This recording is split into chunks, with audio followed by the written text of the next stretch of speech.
Hand it in to me. Live. Hand it in to me. Live. Brian, we're live. All right.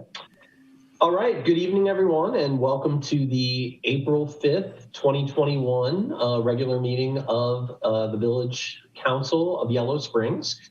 And Judy, if you could please call the roll. Indeed. Hausch. I'm here. McQueen. Here. Stokes. Here.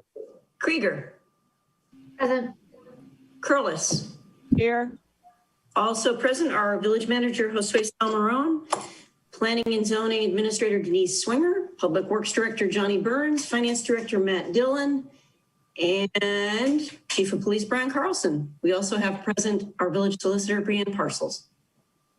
All right. Thank you, Judy. Thank you, everyone. We're going to begin with having Josue highlight a few changes that some folks might have noticed in the meeting setup.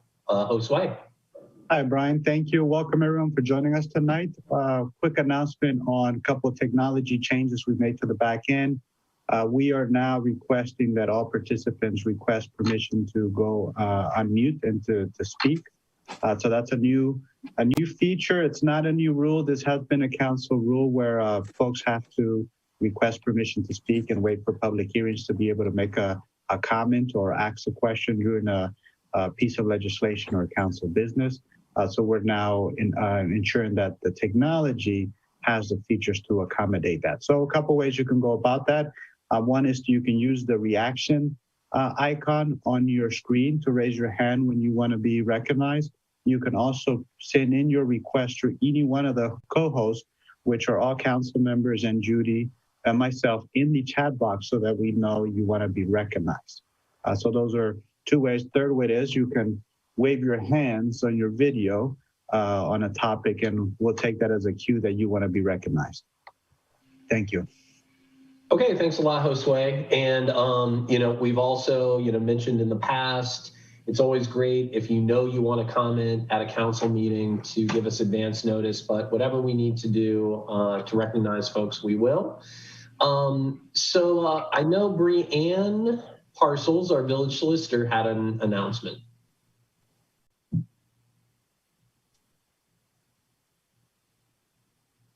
Is Brianne not on? Okay. Oh, somebody's got to unmute. She's on. I'm okay. Sorry. We need to. All right. So I would be remiss in my duties as law director if I did not remind council members and any members of the Planning Commission who might be in attendance tonight that with respect to Ordinance 2021-06, if you have any interest in TGLs as a TGL owner or someone who may have a TGL or be considering doing TGLs, you should refrain from any discussion on the issue, not just voting, according to the Ohio Conflict of Interest rules. Okay. Mr. President, I don't understand the rules to mean that. Okay. I guess when we talk about the agenda, we could add that item to discuss it further. Thank you. Okay. Any other announcements? Yes, I have two announcements. Yeah, go for it. Yeah, okay. So April is Ohio Native Plant Month, as well as now a federal Native Plant Month. And it's also the month where we celebrate Earth Day, which is on Thursday, April 22nd. So the Habitat team has put together a 3-day series of events starting on Thursday, April 22nd, with a tour at Agraria, which is just outside of town. It will be 2 showings of the Hometown Habitat film at the Agraria Barn, which people can register for. I think there's information I think there'll be information on Channel 5 on our Facebook page and as well as in the Yellow Springs News. And then there will be an event at the Glen Helen Nature Preserve, a plant swap. It's something that the Council Land Trust has done with the Glen for a number of years. And at the fire station on the following day, the 25th, there will be events at 2:00 honoring Earth Day. And there will be plants that'll be given away and some talks. So I'll announce it again at our next meeting too, but I wanted people to know that. The other event that I want to announce and also take a little time during our council meeting to talk about is a program being put on by the Village Mediation Program. People may not know that we have an internationally renowned conflict resolution professional who grew up in Yellow Springs, Jay Rothman, lived in Israel for a decade or so and has moved back. Jay, along with Sarah Wallace, who also grew up in Yellow Springs and now has a PhD in conflict resolution, and our own dear John Gudgel are putting on a training through the Village Mediation Program, 3 different parts. The first is an introductory training, which is Tuesday, April 20th, and then the training itself, which is Tuesday, April 22nd and May 4th at 7 p.m. People need to register for that. And again, they can find the ways to register that on Channel 5, on our Facebook page, and other venues. And I do want to talk a bit during our council meeting about that because I want to encourage all the council members to attend.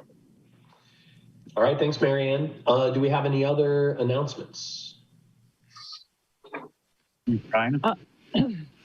Yeah, Laura, go ahead. And then So there's a conflict with the mediation. One of their skill building workshop nights, which is April the 27th, is also the Regional Planning Commission public meeting and presentation for the Trails Plan for Greene County. So you might have to choose. Thanks for mentioning that, Laura. Josue? Thank you, Brian. I want to recognize Kellyanne for her efforts on hosting what I consider a very successful egg roll hunt, a non-religious egg roll hunt. So I'm very thankful for Kellyanne and the team doing such a great job on that event. Got to announce the spring cleanup scheduled for that first week of May, so May 3rd through the 6th. So that's spring cleanup. The team has been talking about making a village-wide curb alert as a news announcement as well. So that's scheduled. I do have an item to discuss with council related to that, as ordinance requires that council revisit a rate for that. But for the purposes of letting the public know, that's been scheduled for the first week in May. Okay. Yeah, I did want to underscore, I was out there on Saturday seeing those kids scurrying for eggs and just cracking up, and it was the funnest, happiest. I love Easter egg hunts. And so, yeah, so that was really nice to see. I want to also reiterate thanking Kellyanne. And otherwise, the only other announcement I wanted to make is just highlighting that I'm hopeful that our peace officers are again carrying masks now that things are getting busier downtown. I know that we've gotten some signs back up, and we're thinking about some other things as we get through maybe one of the most difficult periods with COVID in some ways. We all want to be out and about, but we still need to be really careful. So I want to make sure that we're still following our protocols, and I know we're going to talk about that more later. Okay, so anything else before we move to the consent agenda? Okay, so the consent agenda consists of the minutes from our last meeting, and I'll entertain a motion to approve. So moved. Second. Okay. Judy, if you'd call the roll, please. Yes, Stokes. Yes. Curlis, Yes. Krieger, Yes. McQueen, Yes. Hausch. Yes. Thank you. All right, next up, we have a review of the agenda. So I think the item related to recusal and TGLs, I will put that under new business. Do we have any other items to add, amend, or remove? Brian, I would like to talk very briefly about the conflict management training and put it under new business. Okay, we'll do that. Anything else? Okay, then we're going to move into petitions and communications. Mary Ann. Okay. We had an update from the state regarding COVID, several updates actually. And there were also included, I guess, with that update were resolutions and ordinances that the village has passed regarding safe practices in the village. There was also, I'm not sure where it came from the state. I guess it came from the Ohio Supreme Court regarding no cash bail and a movement in Ohio to increase that. There was a FEMA advisory regarding funeral expenses that can be paid for COVID-related deaths that started January 2020. Greene County had a link to their annual Greene County Public Health Report. I submitted the information about the village mediation program. The Greene County Health Department also has a new website, and I read that you can translate it into 58 languages, which I think is pretty impressive. Dirk Lakovich and Van Gorp had comments regarding how he was suggesting we can and should use the CARES Act expenditures. I also, well, actually it came in through Krista, I think, the information about Earth Week celebration. Brianne had an article about Airbnb. And then RITA, our regional tax authority, had a notification that the state and the village are both extending the annual income tax due on May 17th rather than April, middle of April. And there was a quarterly report from the mayor as well. Oh, there was one thing that came in, not in the packet, but we got an email from Rebecca Cooter regarding Airbnb and her opposition to having non-owner occupied Airbnb units. Okay, thank you so much, Mary Ann. And we're going to move into legislation. And we have the second reading of 2021-05. Judy, let's do that by title only. All right, this is repealing and replacing section 106402, rates, admissions, and season hours of chapter 1064, municipal swimming pool of part 10, streets, utilities, and public services of the codified ordinances of the village of Yellow Springs, Ohio. All right, can I get a motion? So moved. Second. Second. Okay, great. Josue, you want to update? Well, actually, I'm going to open the public hearing, and then Josue, if you want to kick us off. Thank you, Brian. All right, some of this content you would already seen. So if you, I'll try to speed up through it. All right, pool rate ordinance. I want to first start off by thanking Samantha Stewart and her team for playing such a key leadership role in not just our pool programming, but also our recreational activities programming and educational activities. As you know, Samantha has really stretched her team and filling in a lot of the gaps due to COVID around learning activities and a few other social services provisions. So very thankful and to have Samantha leading this effort. So I also want to include a picture of her pool, and I'm doing so because we are considering a similar layout for the physical distancing. We're waiting to see what the CDC will do around the physical distancing requirement. Currently is 6 feet, with the schools being allowed to have 3 feet within the schools. We'll see what if the regulations change through the course of the year. But I want to reassure council that we are going to operate the pool in the safest manner possible. For this presentation, I've had a few financial figures to share with you just to put the rate in perspective.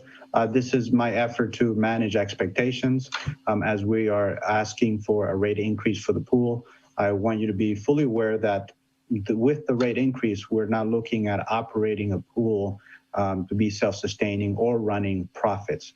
I know some of you may have heard that we're making money on this, and that's not the case. The pool is not making money.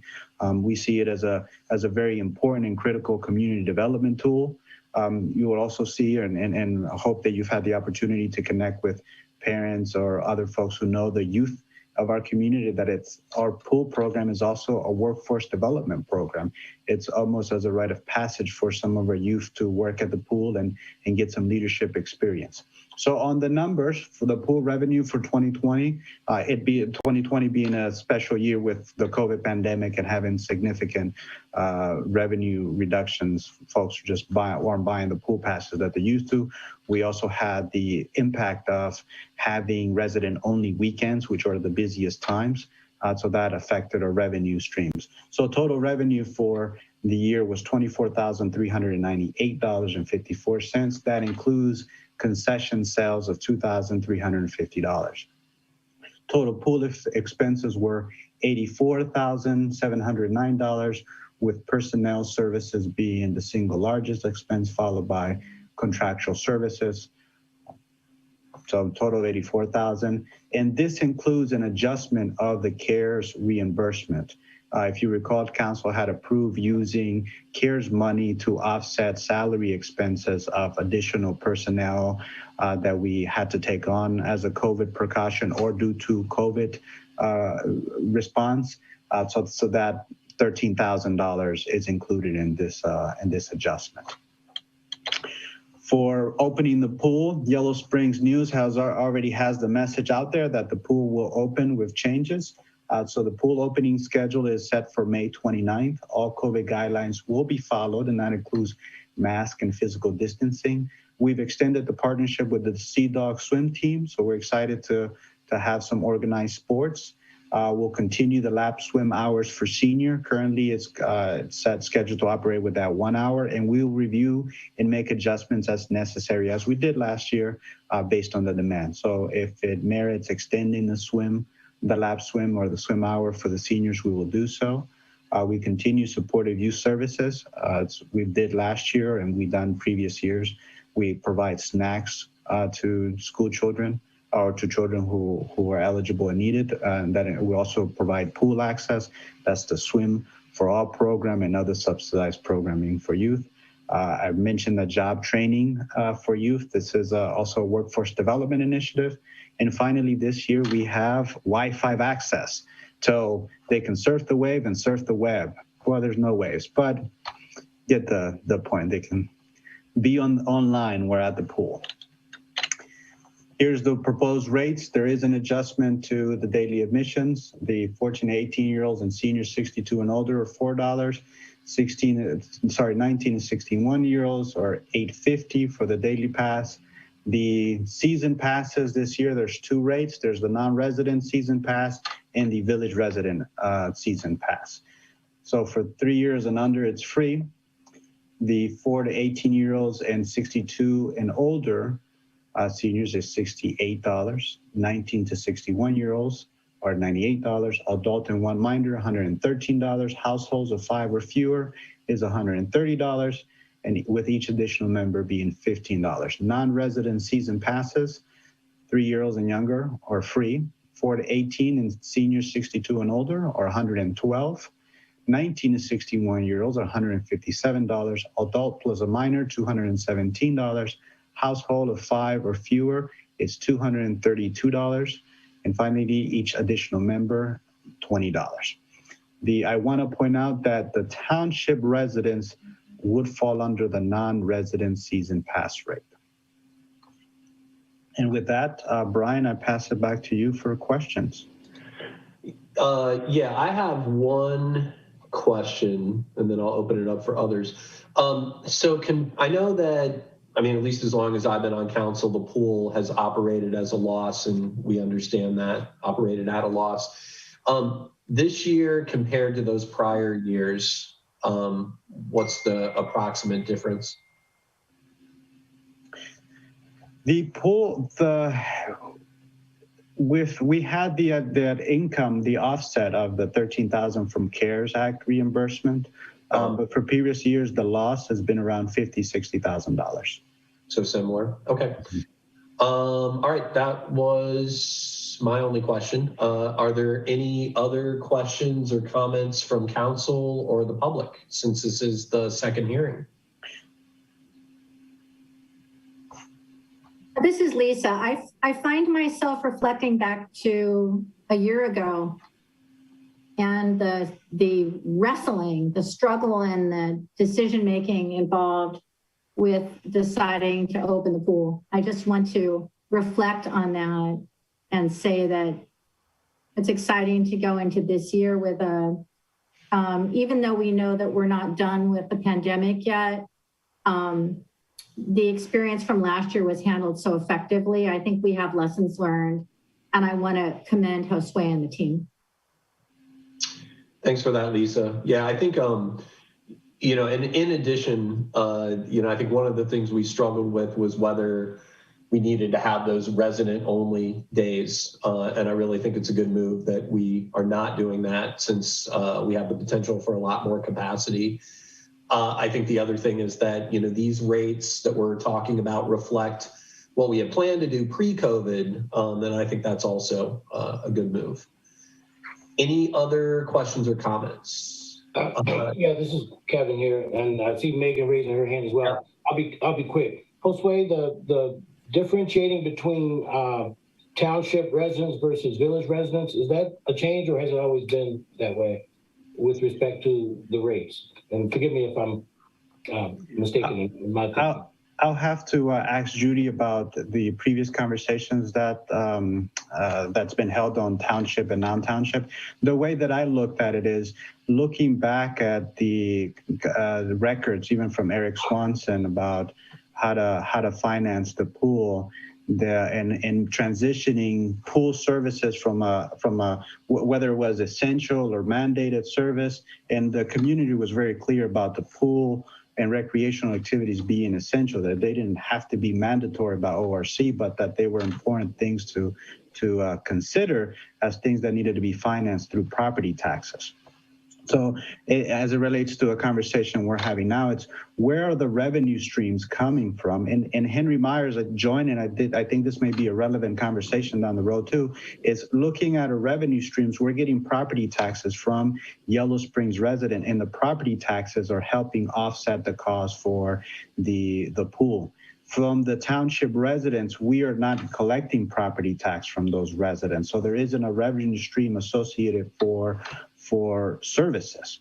So I think this may help, or it's connected to Henry's point about several residents receiving benefit that they're not contributing towards. So I'm happy to explore options with the townships and find a way of being more inclusive of the township residents. But I thought that it would be appropriate to make that distinction in the rates, because we don't have a revenue stream from property taxes from township residents to help support pool operations. Great. And I was going to say, Kevin, related to that, one thing that I can, remind us all of is we had an extensive conversation about this when we were going to implement these rates before the pandemic.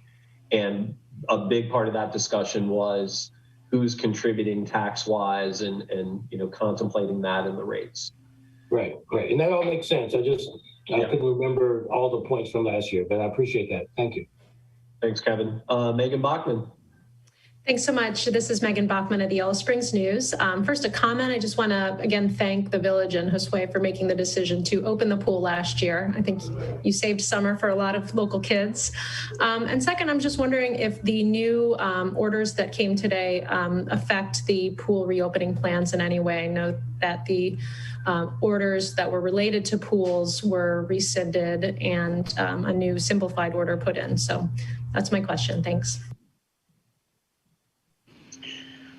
Megan, I'm sorry to haven't, I'm not caught up with all the details of the new orders, but I understand them broadly that they are a bit more liberal than the first set of orders.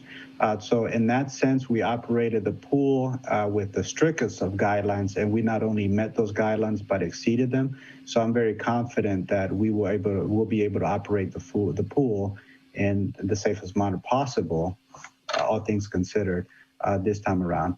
I have a less concern of putting my career on the line this year as I did last year, but I think we can do it. Okay, do we have any other questions or comments before we close the public hearing? Okay, I'm not seeing any, so I'm going to close the public hearing. And Judy, if you could call the roll, please. Yes, McQueen, Yes. Krieger, Yes.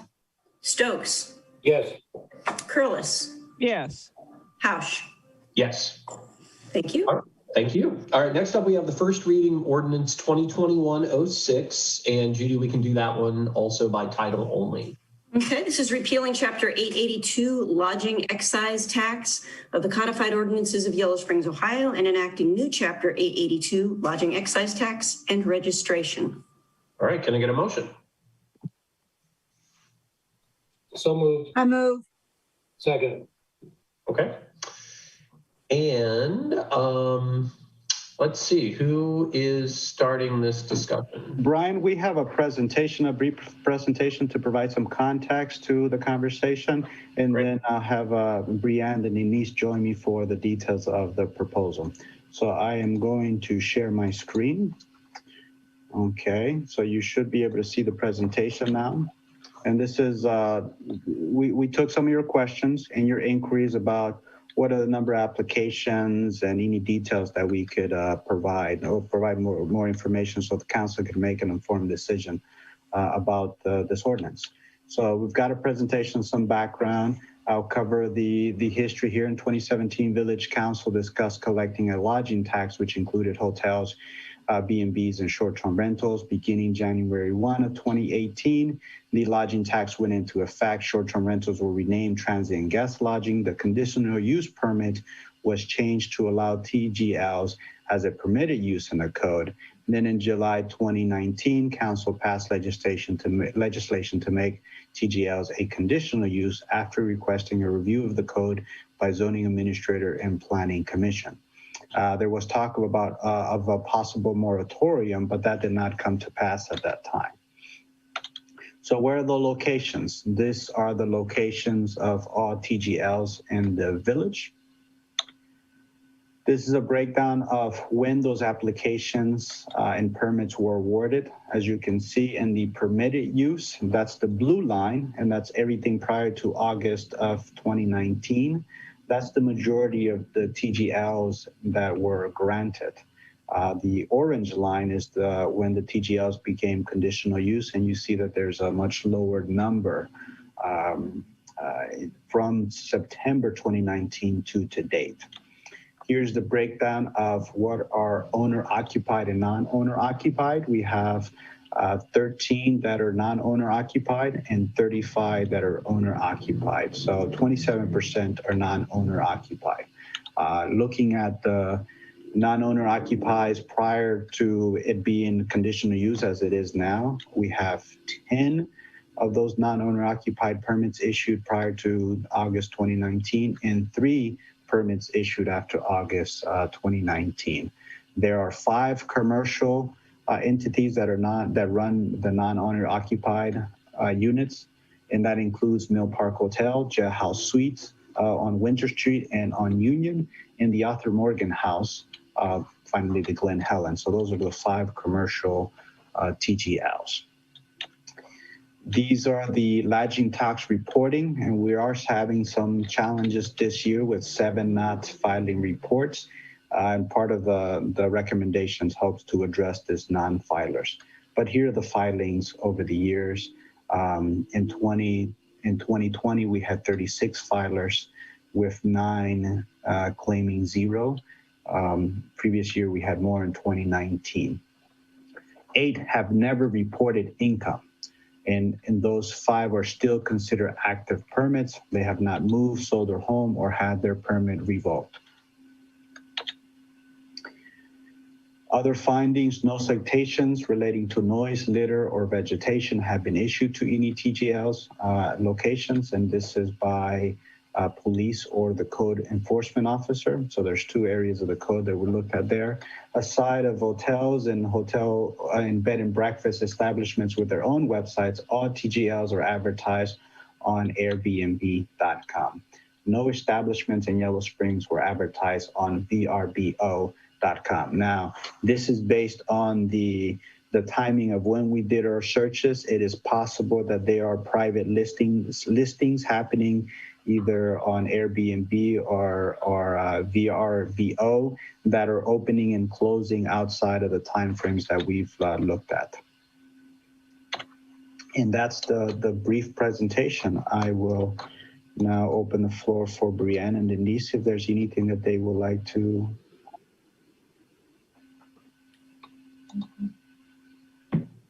I think Denise should probably address some of the concerns that have been raised directly to her first. Okay. Such as? Well, I think whether there was a trend in applications after it was conditional use, then became a permitted use, then became conditional use again. Yeah, so conditional use does keep people at bay a little bit. We did have COVID as a factor last year, but, also the fourth quarter of 2019, we really saw a big drop off there as well. So a couple of these ones that we've had recently in January were the same property, but it was adding a second location on the property. And Brianne will be able to show you in the taxation code that does allow the transient guest lodgings to be in one or several structures. So that's a bit of a problem. If we want to limit, we should probably look at limiting just one per property. And if you have any other questions for me, that might be the better way to go. Brianne, do you want to add anything before we open it up to questions? Well, one of the things that when I was discussing with Denise, in terms of enforcement, once the conditional use process carries forward, it's essentially in effect until and unless the property is either sold or the planning commission finds some grounds to revoke it because of non-use or what have you. And with Matt and I both being new, one of the challenges was going back through and looking at actual records for collection for transient guest lodging, short-term rental tax. And this is one of the components of the code that council can act on without a planning commission component to it. The planning commission has a vital role in saying this is the location of the property as a conditional use, that it meets all of these criteria under special requirements for granting a conditional use permit for this property. But then once that's done, we have essentially 2 people in our zoning department to go out and do the enforcement and the oversight. And then we also have the finance director who's responsible for collecting the lodging tax. And if we make it so that it is a 2-tier approach to where they get the conditional use permit, but then they also have to not only file their taxes annually, but file a registration and layer some additional protections in through the taxation code, including a lot of things that since 2017 have become an issue, such as non-discrimination for the potential renters, insurance concerns, background checks. One of the things Columbus was highly concerned with when it implemented its own code was human trafficking. So we can implement these things to say, look, annually, if you are not renting out your own home, which is your permanent residence, and you are an investor, we are going to want to see a background check, proof of insurance, and these other aspects of the code. But then in terms of the collection standpoint, which Matt can speak more to, that we're also going to say, we're going to publicize the people who are not being good Airbnb or VRBO or TGL hosts because they're not reporting to the village their tax. So we would do it essentially the way the county treasurer does with delinquent real estate taxes and publicize that information as well. Brianna, I have two questions. One for you. So what we're talking about passing over the next two meetings would only apply moving forward? So That's correct.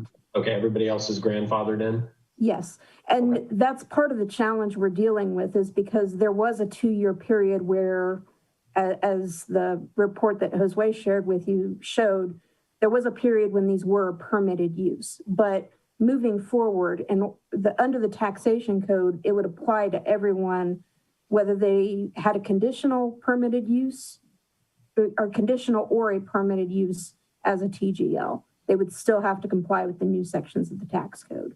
Gotcha. So it apply equally to everyone. Okay. And then my other question, either for Denise or Josue, is the 13 non-owner occupied, does that include the 2 that were considered last month, or would those be in addition? Yes, those will be included. Okay. All right. Other questions or comments? This is Lisa. I have a question. If you have an owner occupied with an accessory dwelling with a separate entrance or a detached unit, and you live in the primary unit, is that considered non-owner occupied or owner occupied? The way we've defined it is actually operator occupied. Owner occupied would, because we have allowed in our code that tenants can apply. So tenants aren't necessarily the owners. What we've got is that an operator occupied means the operator is a natural person who permanently occupies the same property as the lodging establishment more than 51% of each calendar year. So yes, Lisa, in that scenario, if they have an ADU and it's on the same property, they would be considered an operator occupied. But then they'd also have to show proof that that is their primary residence, which right now we can't require that. Thank you. Okay. Any other questions or comments? Yeah, I have a question. Okay, Kevin, go ahead, and then Marianne. Okay. In the Exhibit B, Part B of Exhibit B, 1262.08, Yes. Part B, it talks about, and I'm okay with this, I'm just wondering what the data points are. It says, blah, blah, blah, have a negative effect on surrounding neighborhood, including affordable housing concerns. What, could you please help me with what affordable housing concerns are being considered in the deliberation process? The affordability issue that has come up is that a property owner can make more money renting out their property short-term versus to a long-term tenant. And of course, that would take it out of the long-term rental market, thereby driving up rental prices for remaining long-term rentals. So one of the discussions at Planning Commission back in 2019, before I was even here, was the affordability aspect, that TGLs do in fact drive up not just underlying property values, but market rate rents as well. Okay, great. An example that I could add to that is that a property that was bought, say, at what is considered accessible by low to moderate income households. So let's say $200,000, or in the actual case in town was $174,000, and that home then became a TGL. So it was traditionally used as a long-term rental that sold when purchased by the new owner under 200,000, and it was no longer a long-term rental. It became a TGL. Right. Okay. Gotcha. Thank you. And I would also clarify, the Exhibit B that's attached to this ordinance is not for action when the second reading of 882 happens. This is the related provisions that will probably be presented at the next Planning Commission meeting. So you will probably see modified language for Exhibit B. All right, appreciate that clarification as well. Thank you. All right, Mary Ann? Yeah. My question is for Brianne. Are we legally permitted to disallow non-owner occupied short-term rental units? I will say the same thing Chris Kennard said in 2019. You would probably be drawing a constitutional lawsuit on the basis of a takings clause if you did that. You can disincentivize them based on the concerns that have been raised with non-owner occupied, non-operator occupied, and make them more unattractive to investment property owners. But in terms of outright prohibitions on them, it would probably result in some sort of lawsuit based on an allegation that it's an unconstitutional taking. So my understanding is that there are places that do disallow it. Would that be different state laws, or are you talking about federal? Yeah, that's different state laws. I know other communities in Ohio, as far as what we researched, in terms of the annual permitting process, they do draw a distinction between operator occupied and non-operator occupied. And that's part of what we've come up with the proposal for a non-operator occupied that is not a hotel or a B&B, because they've got some additional state oversight that they have to comply with, that they would have a higher annual registration fee. So given what you've just said, which I find very disappointing, I mean, because I think that I would much prefer just not to allow those. Can we charge, I mean, right now it's a $500, and I assume this is an annual fee, not a one-time fee. For annually. Can we charge $1,000, $2,000? It would be entirely up to council. I would just say that the fee should be supportive of the additional administrative expense. What Matt will probably tell you is on the basis of how much he's had to track down for the non-operator occupied, it does make the job more difficult when they don't have a presence here in Yellow Springs to make sure that they are collecting and remitting the lodging tax. And in addition, we can, as I said, put additional requirements on those property owners, that they get background checks, they have additional liability insurance, whatever council wants to see in terms of the protections, in terms of as it relates to the finance side of things. Now, if it's on the zoning side of things, those recommendations would have to go through Planning Commission. But in terms of who is better positioned to figure out whether the property is owner occupied, part of the reason that we also said one limitation of one per property, one per owner, is because we don't want a bunch of shell LLC or S corps popping up in terms of investor-owned properties, because we want the operator occupied to be natural people. We would draw that distinction that if it is you in your own home, that you are enjoying the benefits and it is making Yellow Springs a more affordable place to live for you. Can I just get clarification on your comment back? When you said that it needed to be in keeping with the additional administrative cost, are you saying that if you raise it past that point, that's a de facto takings, or are you, I mean, no, banning it is a de facto taking. Imposing a higher fee for administrative expenses that are related to the additional challenges, that's something that's up to council. And the numbers were based on Matt's experience since he's been here. And I would add that depending on the requirements that council puts together, Matt and I will meet to convene to review what the administrative costs will be. So if you add that additional background review, a background check, that will require an additional review, not just from Matt, Denise, but myself and others. And so we could tally up those costs to make sure that we are properly capturing the expense of administering the program. Well, I would just like to say, as one council person, I would hope that council would agree to request the Planning Commission or Brianne or whomever to do as much as we can legally to discourage non-owner occupied transient guest lodging. And I don't know if there are other things that we can do, but that is what kills, that's what kills a neighborhood, I think.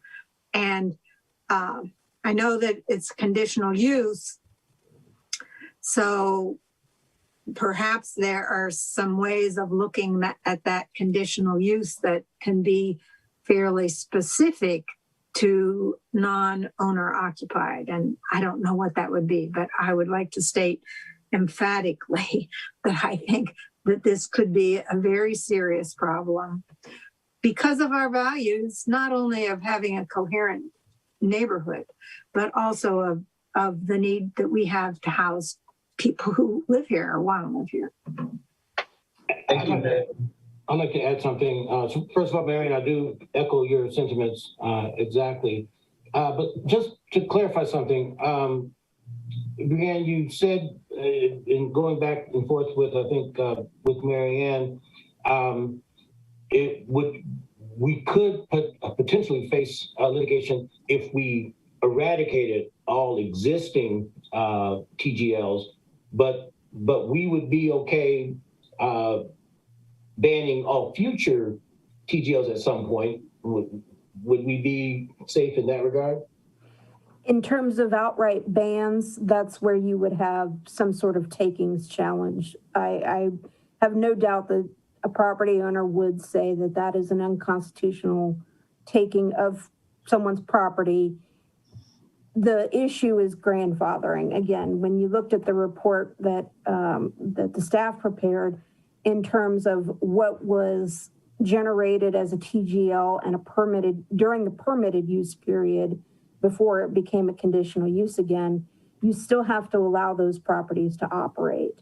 And imposing additional requirements through the taxation code on their operations going forward is not something that would result in a taking as long as they comply with those. But saying there's a ban based on the category of the applicant without more, because our zoning code does not specify that we want a certain percentage of residential versus residential owner versus residential rental versus residential commercial. Our code does not have a numeric factor assigned to how much we want to see. We know we've got housing challenges village-wide, so we want to make the village attractive for affordable housing. So that's why we leave it in more of a consideration for the Planning Commission, but we're not trying to quantify it because our most recent full-scale housing report from 2018 noted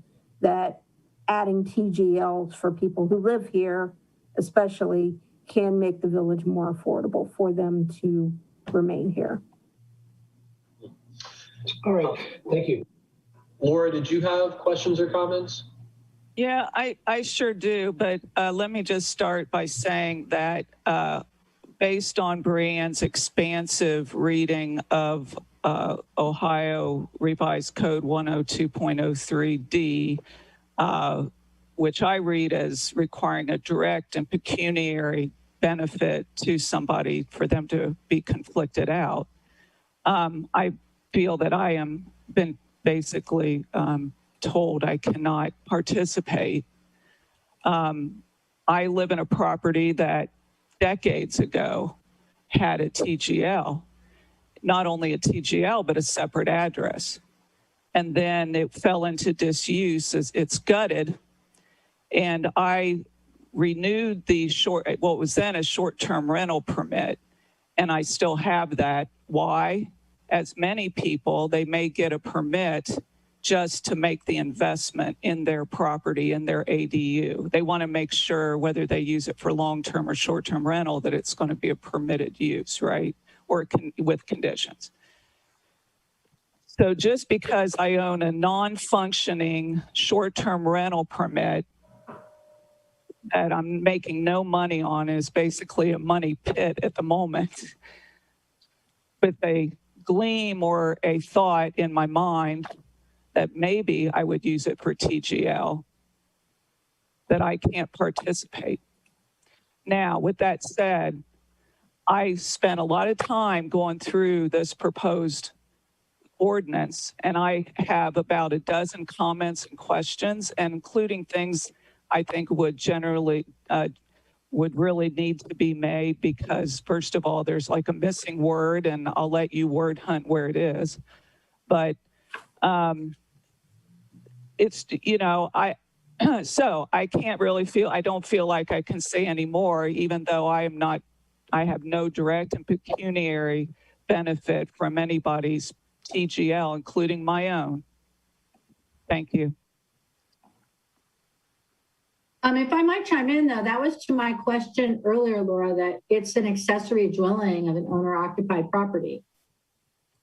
Well, but I have a short-term rental permit for it.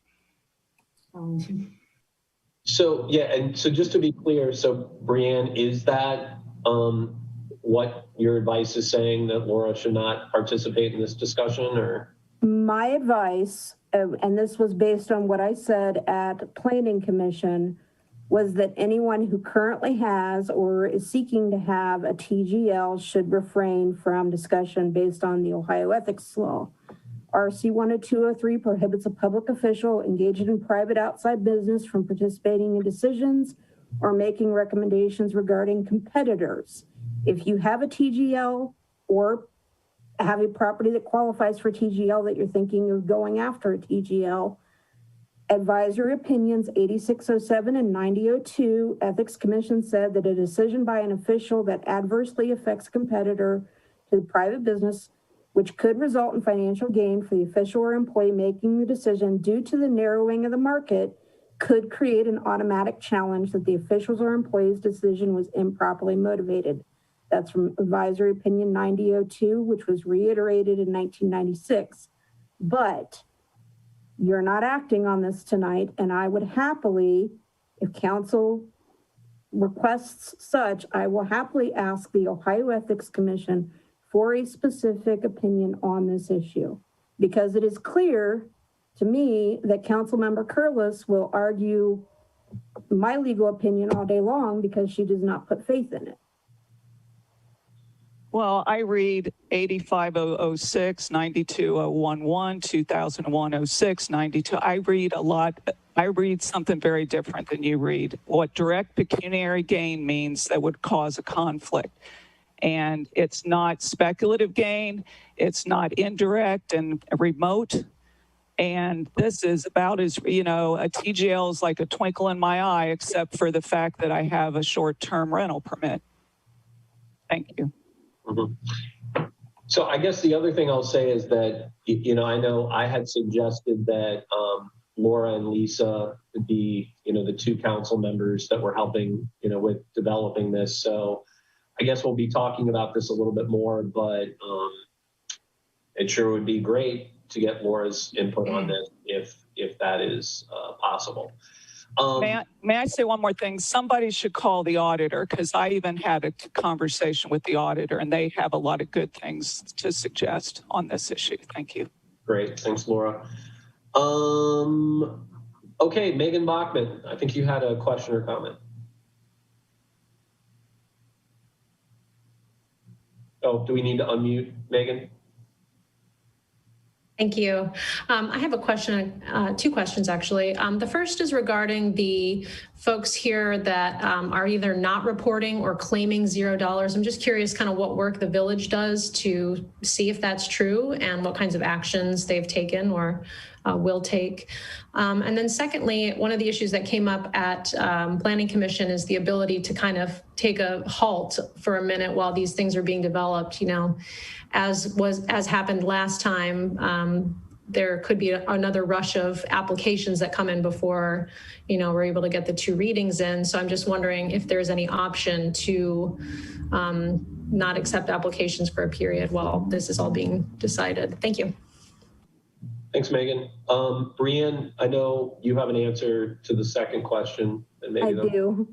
The council would have to justify the basis for an emergency to do any sort of moratorium on pending applications. all applications to the Planning Commission that are processed before the effective date of any of the legislation council determines have to be decided under legislation as it stands before any sort of modifications.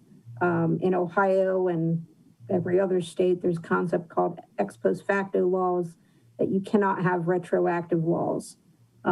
So that's essentially the basis, and based on our criteria and our data reporting, we do not have any sort of emergency situation that would justify any sort of moratorium to protect public health, safety, and welfare. Okay. On the first question, Brian, I may jump in.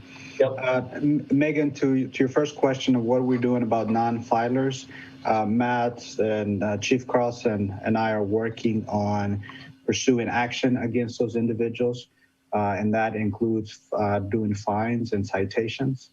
And we're also subpoenaing records from Airbnb and other platforms to have solid numbers, evidence on what transactions took place at those properties. So there'll be fines and citations forthcoming. Matt, adding?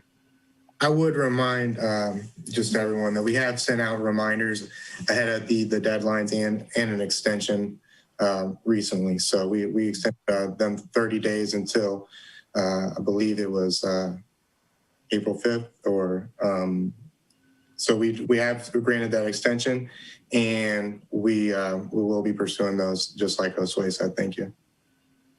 Yeah, I can just add a couple other things that I know about. When we initially did this, one of the things that when we started the lodging tax, we looked at automatically taking that lodging tax out of, well, that basically Airbnb would do it.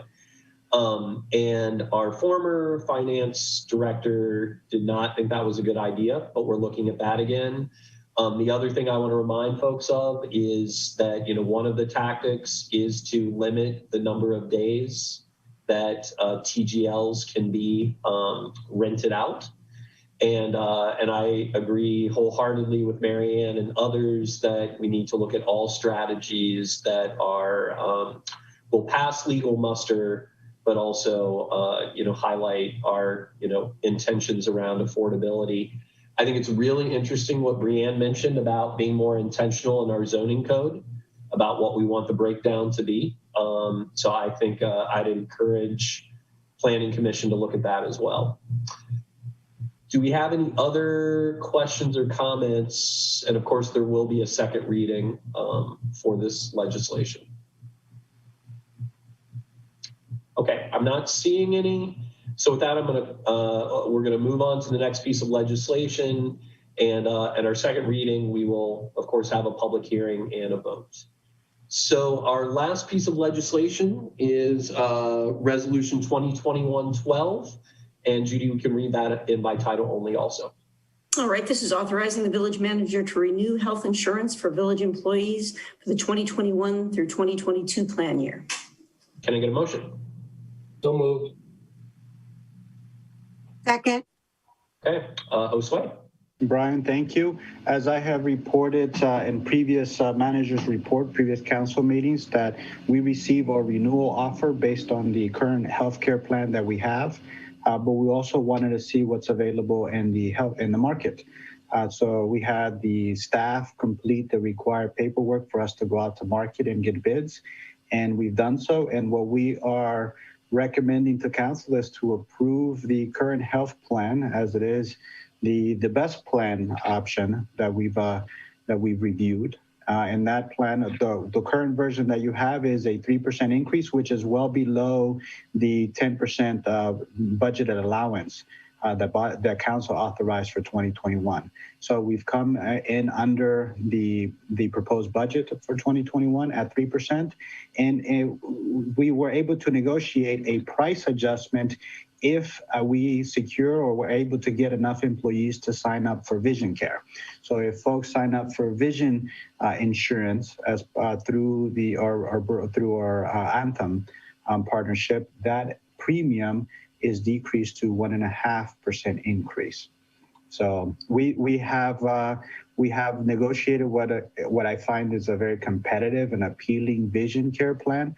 So I'm feeling very positive that we are going to meet the threshold of number of employees required to participate in the program for us to secure the 1.5%. But because that is not a guaranteed, I am recommending the council approve the current health plan with the 3% premium increase. All right, thanks, Josue. Any questions or comments?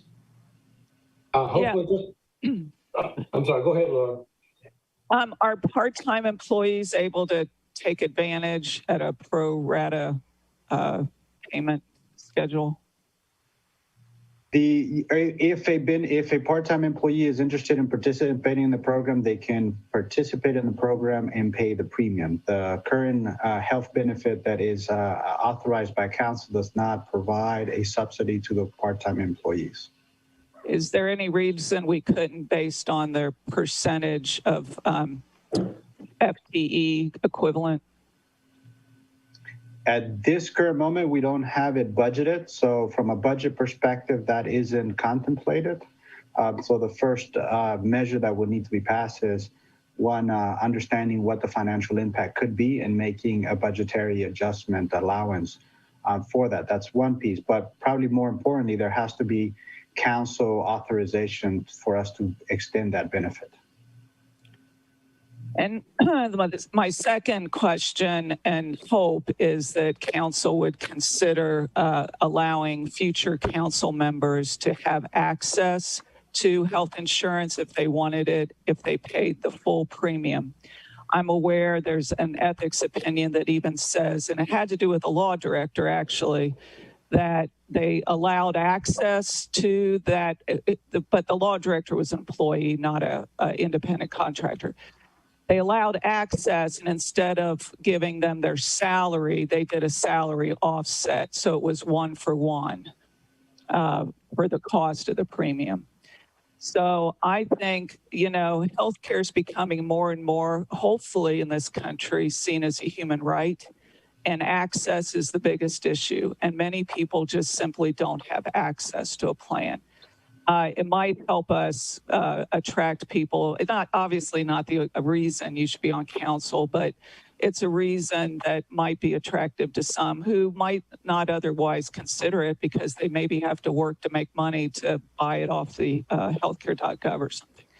So I'm just suggesting that we think about doing that. Obviously would apply just to future council people in term once they were renewed their term or were voted in. Brian, if I may weigh in, I think those are excellent points to be considered and discussed. However, given the legislation that's before you, it's Laura's points are out of that scope for consideration now.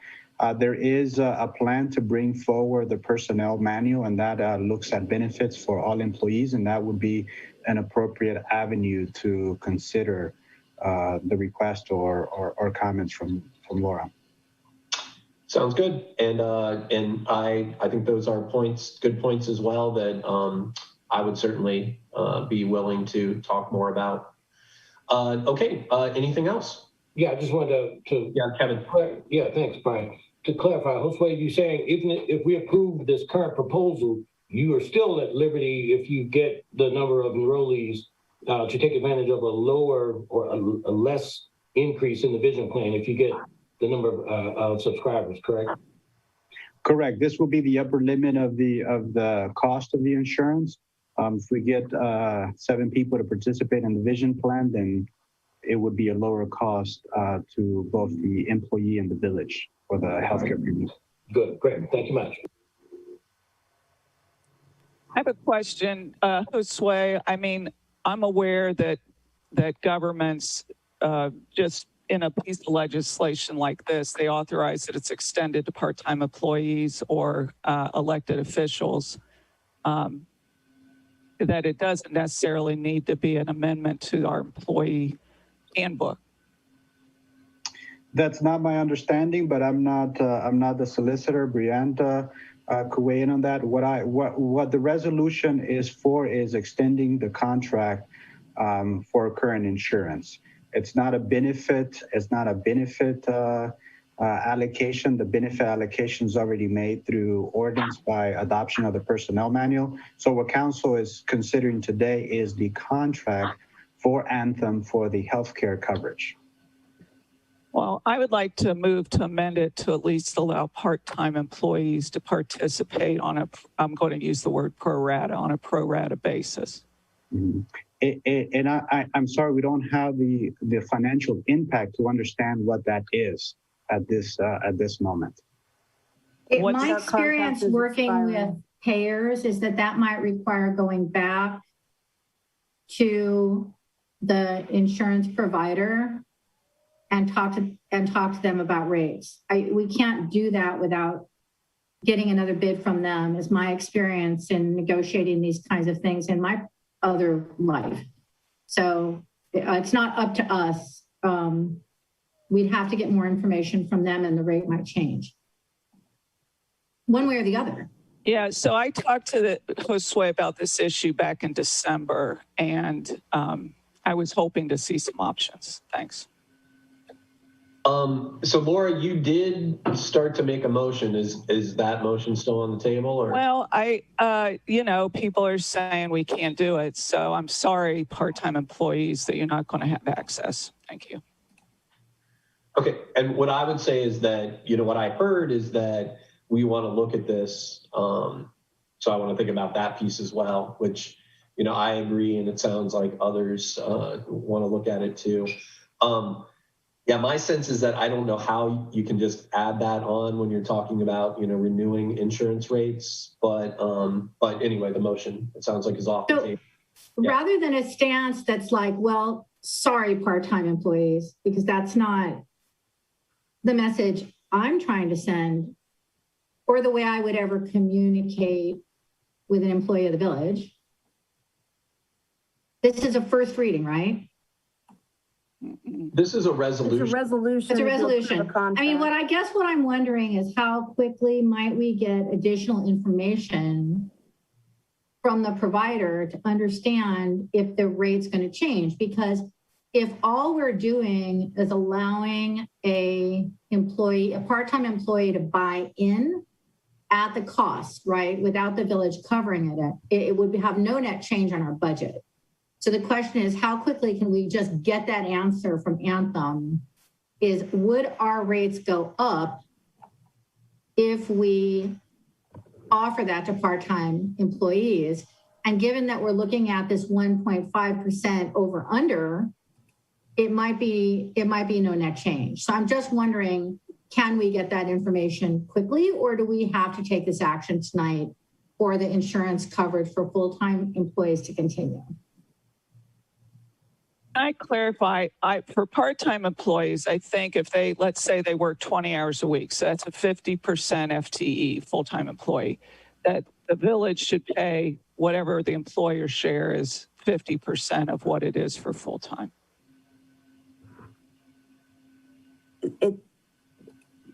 You're going to want to look at Exhibit A of the resolution because it's not 50%. We're currently offering 85%. We pay for 85% of the premium. Employee pays 15%. Right, but Laura's talking about factoring in the amount, like the percentage of being an FTE.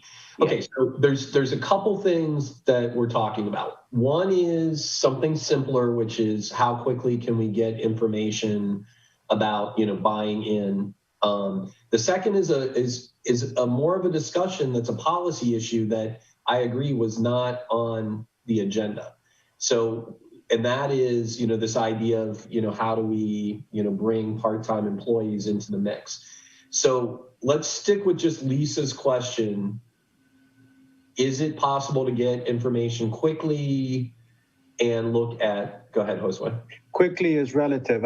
For the last offering or going out to market, we had it out on the market for 30 days. For companies to bid on and give us pricing on, given that we will be working with a provider that, say, we've already selected. Say we selected Anthem and want to work with Anthem to give us update or profile. We will have to have the participating employees or those that are interested in participating complete out their forms to understand the risk profile. How would it assess or how would it adjust the medical risk profile on which the policy estimate is based on? So that there will be 2 points there that would have their own time impact. One is how long will it take us to get the messaging out of the employees to submit their form, and then how much time will the insurance company need and the actuaries to be able to look at the profile of that participating individual and calculate the financial risk and the premiums. I can't speak to a timeline for how long that would take unless I had a conversation with Anthem. I know that for our current policy, what's before you, this is for a May effective rate, and I know that I put it in our manager's report that I would come to council for authorization for renewal of the contract in April. I do recognize that Laura did say this to me a while back, or requested that we consider something. I have looked at what the market options were available, and we couldn't provide anything better than what we have and what we're providing. It's a great plan. The point I will make about Laura's request is that I am limited to request or actions or orders, if you will, by all of council. I cannot act on orders from individual council members. And I do not have a directive or order for council to consider or budget for part-time employees. Trust me, I want to do more than what we're doing for part-time employees, but I don't have authorization from council to go and do that. Okay, so here's what I'm hearing. So it sounds like there's a lot of interest from council and our village manager to look at how we can support our part-time employees with benefits and whatnot. And also, you know, the council member thing resonates with me as well. But I guess what I also am hearing is that work and pursuit of that can be done separately from approving a renewal. I don't see why these two things need to be connected, my opinion. So I think unless there's any other discussion, we should go ahead and vote. But I think it's been clear that we want to pursue what we can do with part-time employees. Marianne, did you want to jump in? Yeah, because I think this discussion relates to something we're going to be talking about when you talk about, I guess it's roles and responsibilities. I just want to reiterate the point that Josue made, that one council member coming to the village manager with a request that, in this case, is a significant impact, does not make a directive to the village manager, that has to come from council as a whole. So this is sort of coming up at the last minute, and I'm not going to say derailing the process. This is an important discussion, but for it to have been effective, it should have happened a month or 2 months or whatever, so that it was discussed at council table whether or not this is something we wanted to direct the village manager to do. Okay. Clear. Thanks. All right. So I think we're good. Okay. So let's go ahead and Judy, call the roll, please. Yes, Krieger. Yes. Curlis. Yes. Stokes. Yes. McQueen. Yes. Hausch. Yes. Thank you. All right. Thanks. And yeah, I'm glad that we brought up those points. So next up we have citizen concerns. This is the time on the agenda when we allow folks to speak up to 3 minutes about anything that's not on the agenda. Do we have any citizen concerns? And Brian, at this point, I am opening up the mics. So folks who want to unmute themselves and participate can do so now. Okay. All right. I'm not seeing any citizen. Tim Barhorst is raising his hand. Yes. Tim. Good evening, everybody. For the last year or so, I've been diligently working with the Citizens Climate Lobby to lobby our valiant Congressman Turner and our 2 senators to pass the Energy Innovation and Carbon Dividend Act. and it's been reintroduced in the new Congress. It's supposed to reduce, it's House Resolution 2307, and it's going to reduce Americans' carbon pollution to net zero by 2050, in line with Biden's plan if it gets passed. So it puts a fee on carbon pollution and creates a kind of a level playing field for clean energy. And the money collected from the fossil fuel companies goes to Americans in the form of a monthly carbon cashback payment. So we've been pushing this, and we really want to lobby President Biden to consider putting a price on carbon, because you think the market will adjust better when it's done this way versus just other resolutions. So I know the Village Council has endorsed the previous Energy Innovation and Carbon Dividend Act, and I've been tasked to ask Council to give an endorsement, perhaps by a resolution, to the new version of the Energy Innovation and Carbon Dividend Act. Great. All right, Tim, I think I can safely say that that's something we would probably like to do as a body. Do we have that document that we can look at for our next meeting? I would be glad to prepare a packet for the next meeting and send it in time to discuss and then follow up with you guys. So that's all I wanted to say. Thank you. Hey, thank you, Tim. And we really appreciate the work that you and a lot of other villagers are doing. I know it's been tougher with the pandemic, but at least it's now easier without the former person. Well, we were in the process of forming a Yellow Springs chapter, and we ended up merging with the Dayton, Ohio chapter, because we're in the same district. Great. So we're growing our membership slowly but surely. And we're very excited that there's a real chance that a price on carbon could become a reality. That's so cool. Thank you so much, Tim. Any other citizen concerns? All right, we're going to move into special reports then. And we've got two really important special reports. The first one is about the reciprocal taxation model, which relates to income tax, something that we have wanted to look at more specifically for a while. And I think it's become important to do that. But I will emphasize that this has been a topic that we have talked about almost since the beginning of my being on council, so at least 6 years. So I'm glad that we're coming to this, and we have one of our RITA representatives, Angela Levy, that is here today.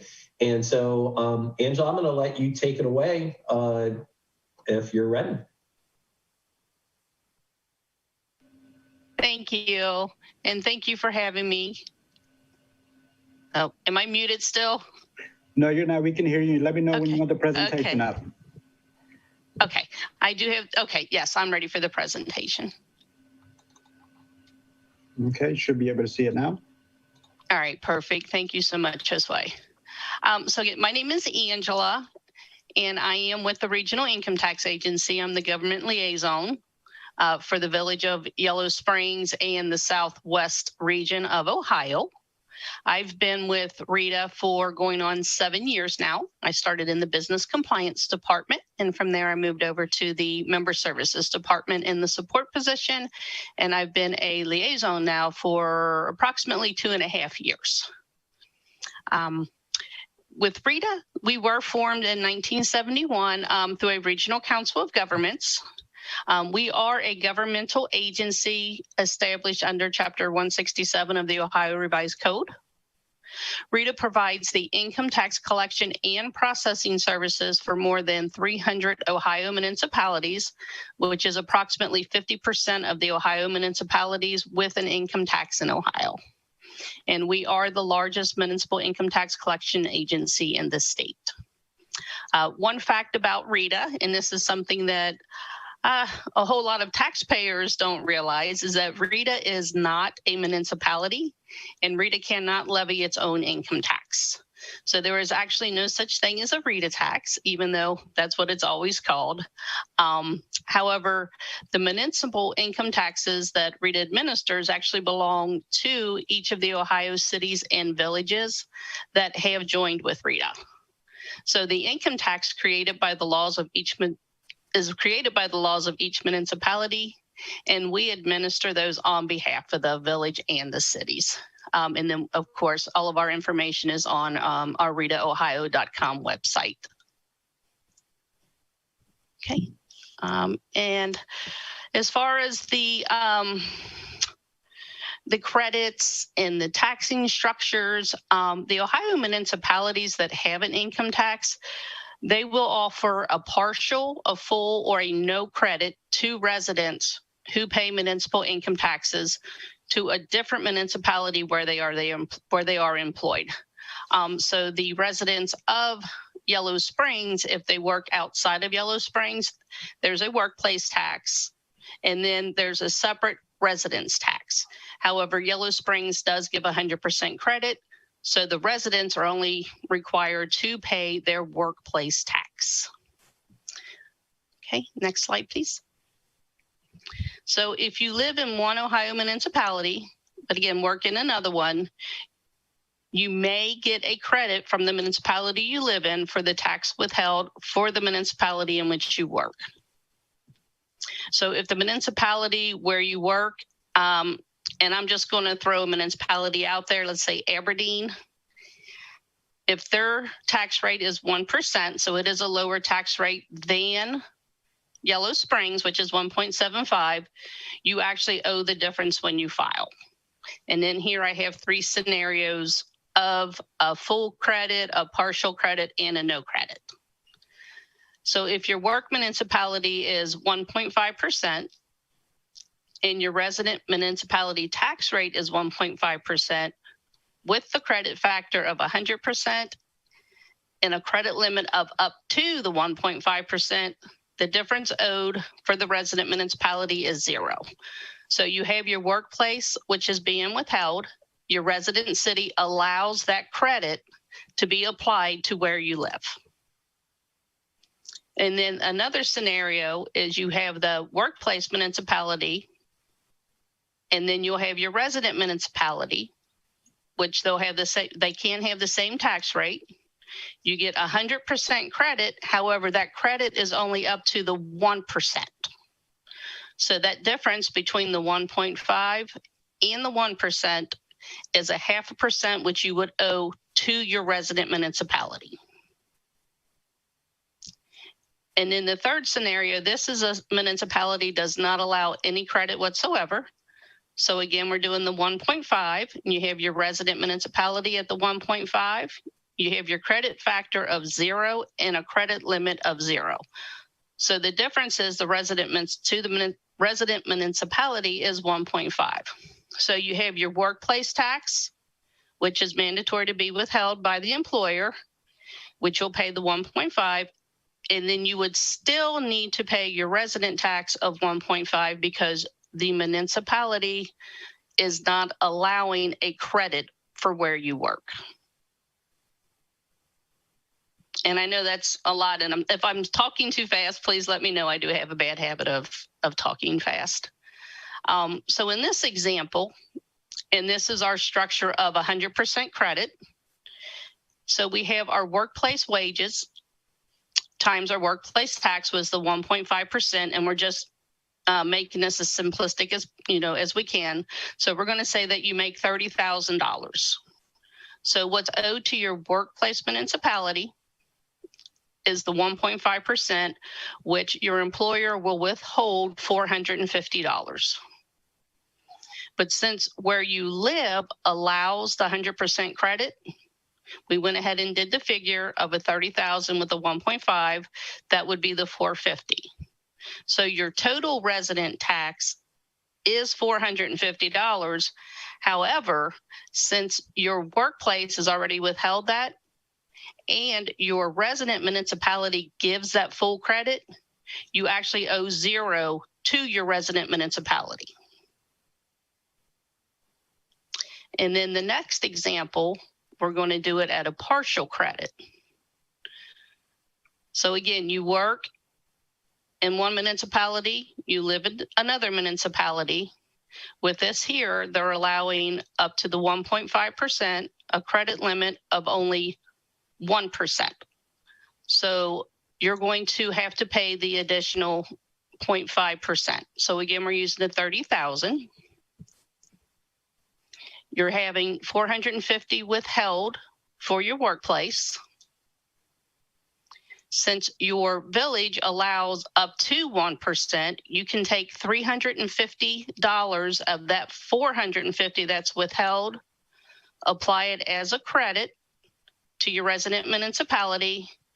However, you'll still owe a tax due of $150 to your resident municipality because they only allowed up to 1% and not up to 1.5%. And then for our third example, this is a zero credit at all. So you're being withheld at the 1.5% for your workplace. We're just assuming that where your workplace is the 1%. So they've taken out your 450 for your workplace. Your resident municipality is 1.5%, which is the 450. So you've already had your workplace taken out on your paycheck for the 450. Since there's no credit allowed for the municipality in which you live, you'll owe another 450 when you file to your resident municipality because there's zero credit allowed.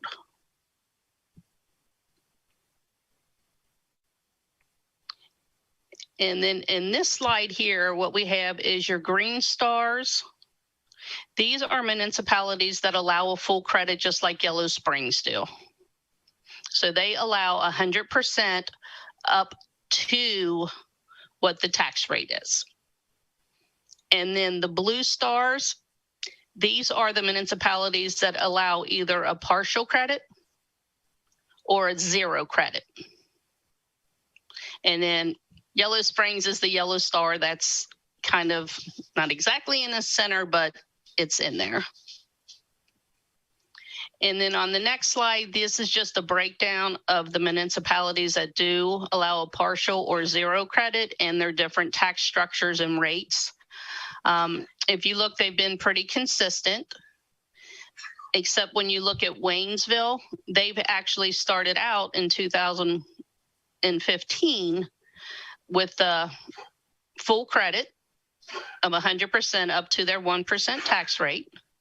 A year later, they reduced their tax rate to 0.5%, but also took out the full credit. So then they allowed zero credit so they could bring in additional dollars for their resident municipality. And just recently in 2021, they increased their tax rate another 0.25%, but still did not allow a credit factor. So there's still zero limit on that. So these are just the different municipalities and their credit structures. Okay.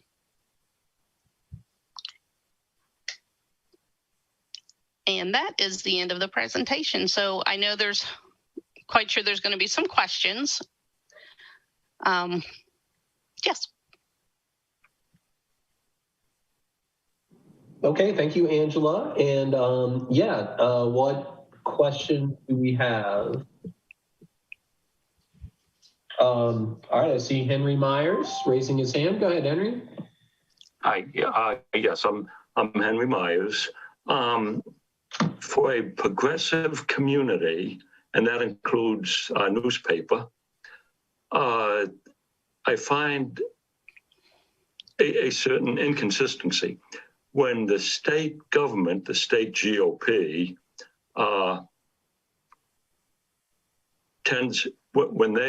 when they increase the sales tax in order to make up for the decreasing the income tax, we're up in arms because that hurts poor people who end up paying more in sales tax because they have to buy everything.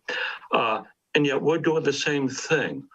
Income tax structure by the 100% credit basically means that our lower income people end up paying a lot of for a lot of our services.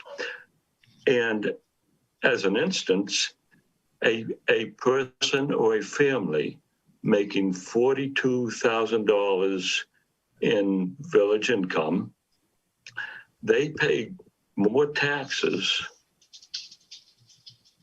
I just went blank. Am I still on? Yeah, we can hear you. Okay. They pay more taxes, village taxes, than some people living in property who pay $5,000 property tax. Now, part of this is because of the huge property tax that we all pay. Only 14% goes to the village. Most of it, as we know, goes to the school. But, so of that $5,000 property tax that on some residents, very, very little goes to the village. And a lot of those people, some of those people are not paying any income tax. And so in essence, you have someone making $42,000 a year paying more than that. And this, let me emphasize, is completely under the control of village council. This is not something in state law or anything that prohibits council from increasing taxes on this type of tax on anyone. I would like, what this kind of comes down to is that in the one instance, we have a young family, maybe with a kid or two, who's renting, trying to save for a down payment on a house, paying more than empty nesters in a nice home. And I do not think that is what we want to do in the village. I would like to give 3 points of opposition to what's going to be the feedback or the blowback if you try to change anything on this. One is that other communities, most other communities around us, do what we're doing, give total forgiveness. But we're not most communities. In fact, I don't even understand why we compare ourselves to most communities. We go march to a different drummer. Another point that people make is good people who move out of the village if we start taxing them, in addition to, say, what they, fairly huge tax that they already pay in Dayton. Leaving aside that may, in fact, help our housing values in this village, which is something we need, I'd like to point out that after 9/11, the military started whining, retired military started whining to our state legislature, saying that there were other states that do not require, that do not tax U.S. military retirement pay. We're going to be losing people. We'll be moving out if you continue to tax our retired military pay. The legislature caved in, and as a result, everybody else in Ohio had to take up that slack, which is what happens when some people don't pay taxes. And the last thing is you will receive from people the fact that they're getting hit with double taxation. Well, no, I do not think it is double taxation. Double taxation is when you pay tax again on the same item. But we don't say it's double taxation when we go to a neighboring state and we pay their gas tax. because we're using their roads, their facilities, and so we pay their gas tax. Likewise, people who work in Dayton should pay Dayton tax because they're using their facilities, their police, their roads. Likewise, when they come home and spend most of the time, including the residents here in Yellow Springs, they should pay for our police, they should pay for our roads, they should pay income tax. Thank you very much. All right, thanks, Henry. Very informative. I do want to say that the idea that village council is the sole, controller of all this is not accurate. There's a lot of issues with sales tax and property tax and a lot of other entities. So there's a lot more to contemplate. It's not so simple. But a lot of good points that you made. We appreciate it. Any other questions or comments? I have a question. I think that it's worthwhile for council to consider making a change and not doing the 100% credit factor.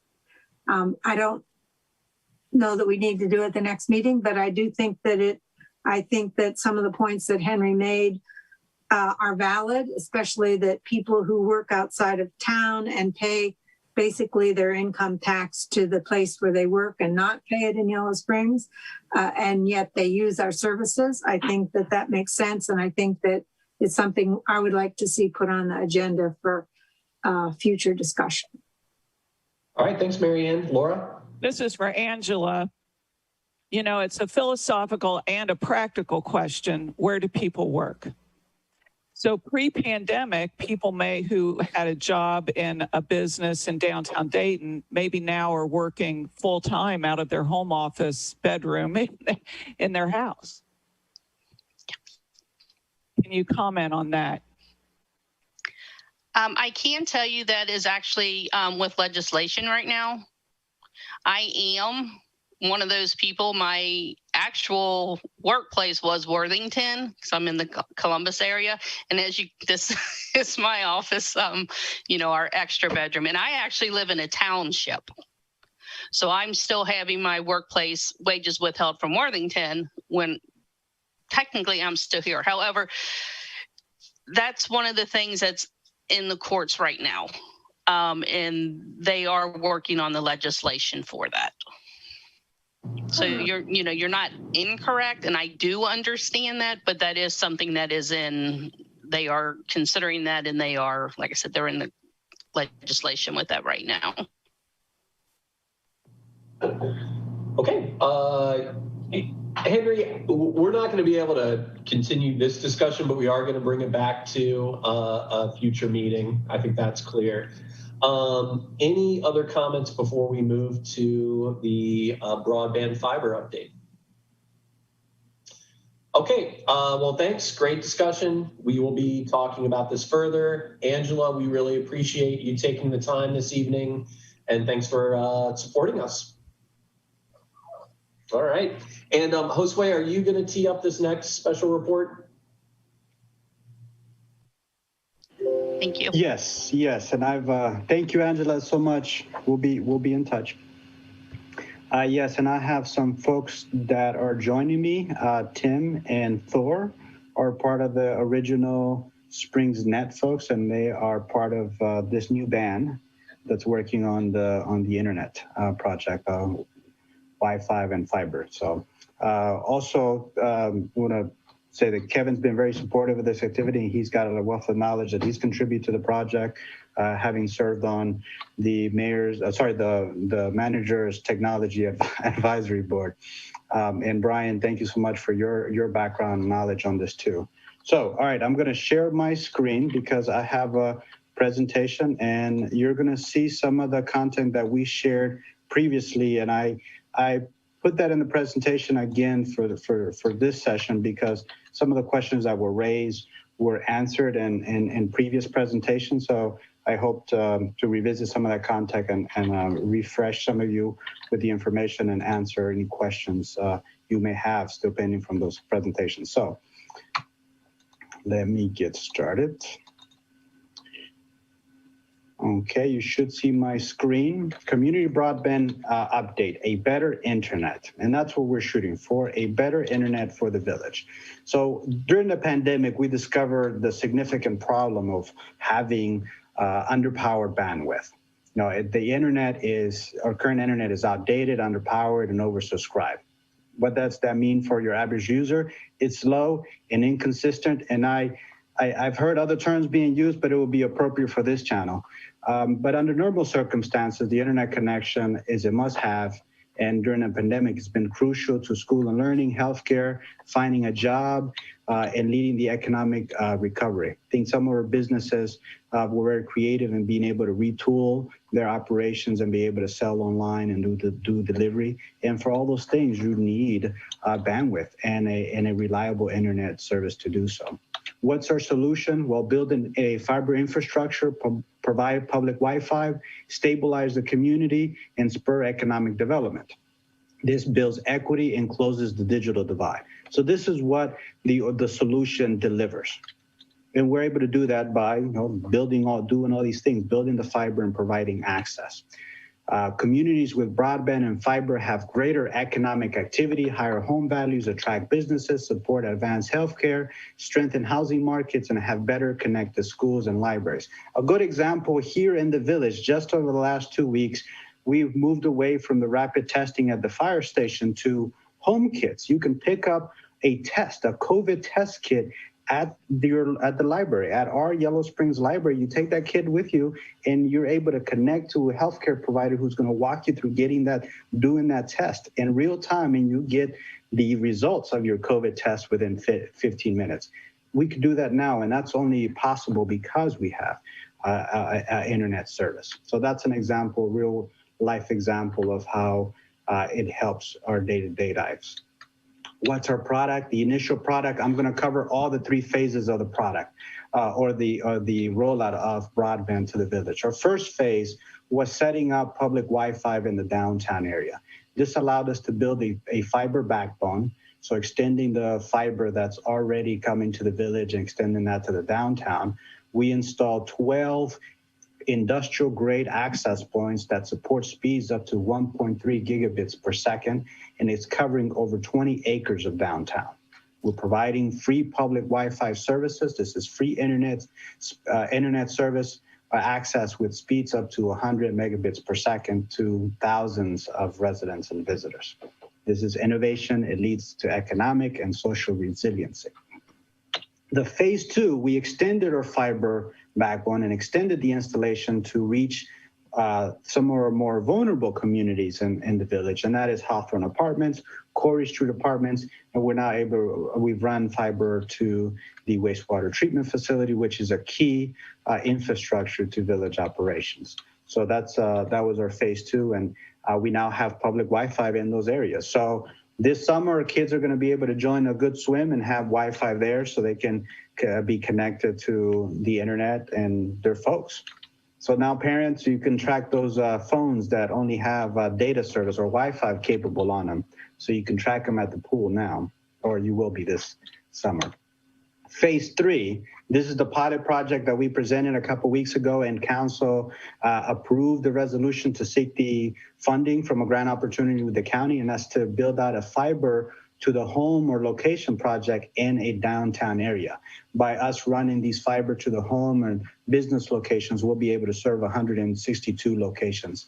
And this is the map of the pilot area. This will not only provide access to those 162 locations, homes, but also deliver a proof of concept and create a revenue stream for municipal broadband. I'll touch base on why that's important a little in another slide, a couple slides down. Additionally, this will allow us to test products and services. We're initially thinking of a internet access, and we'll offer 2 speeds, 300 megabits per second or 1 gigabit per second internet.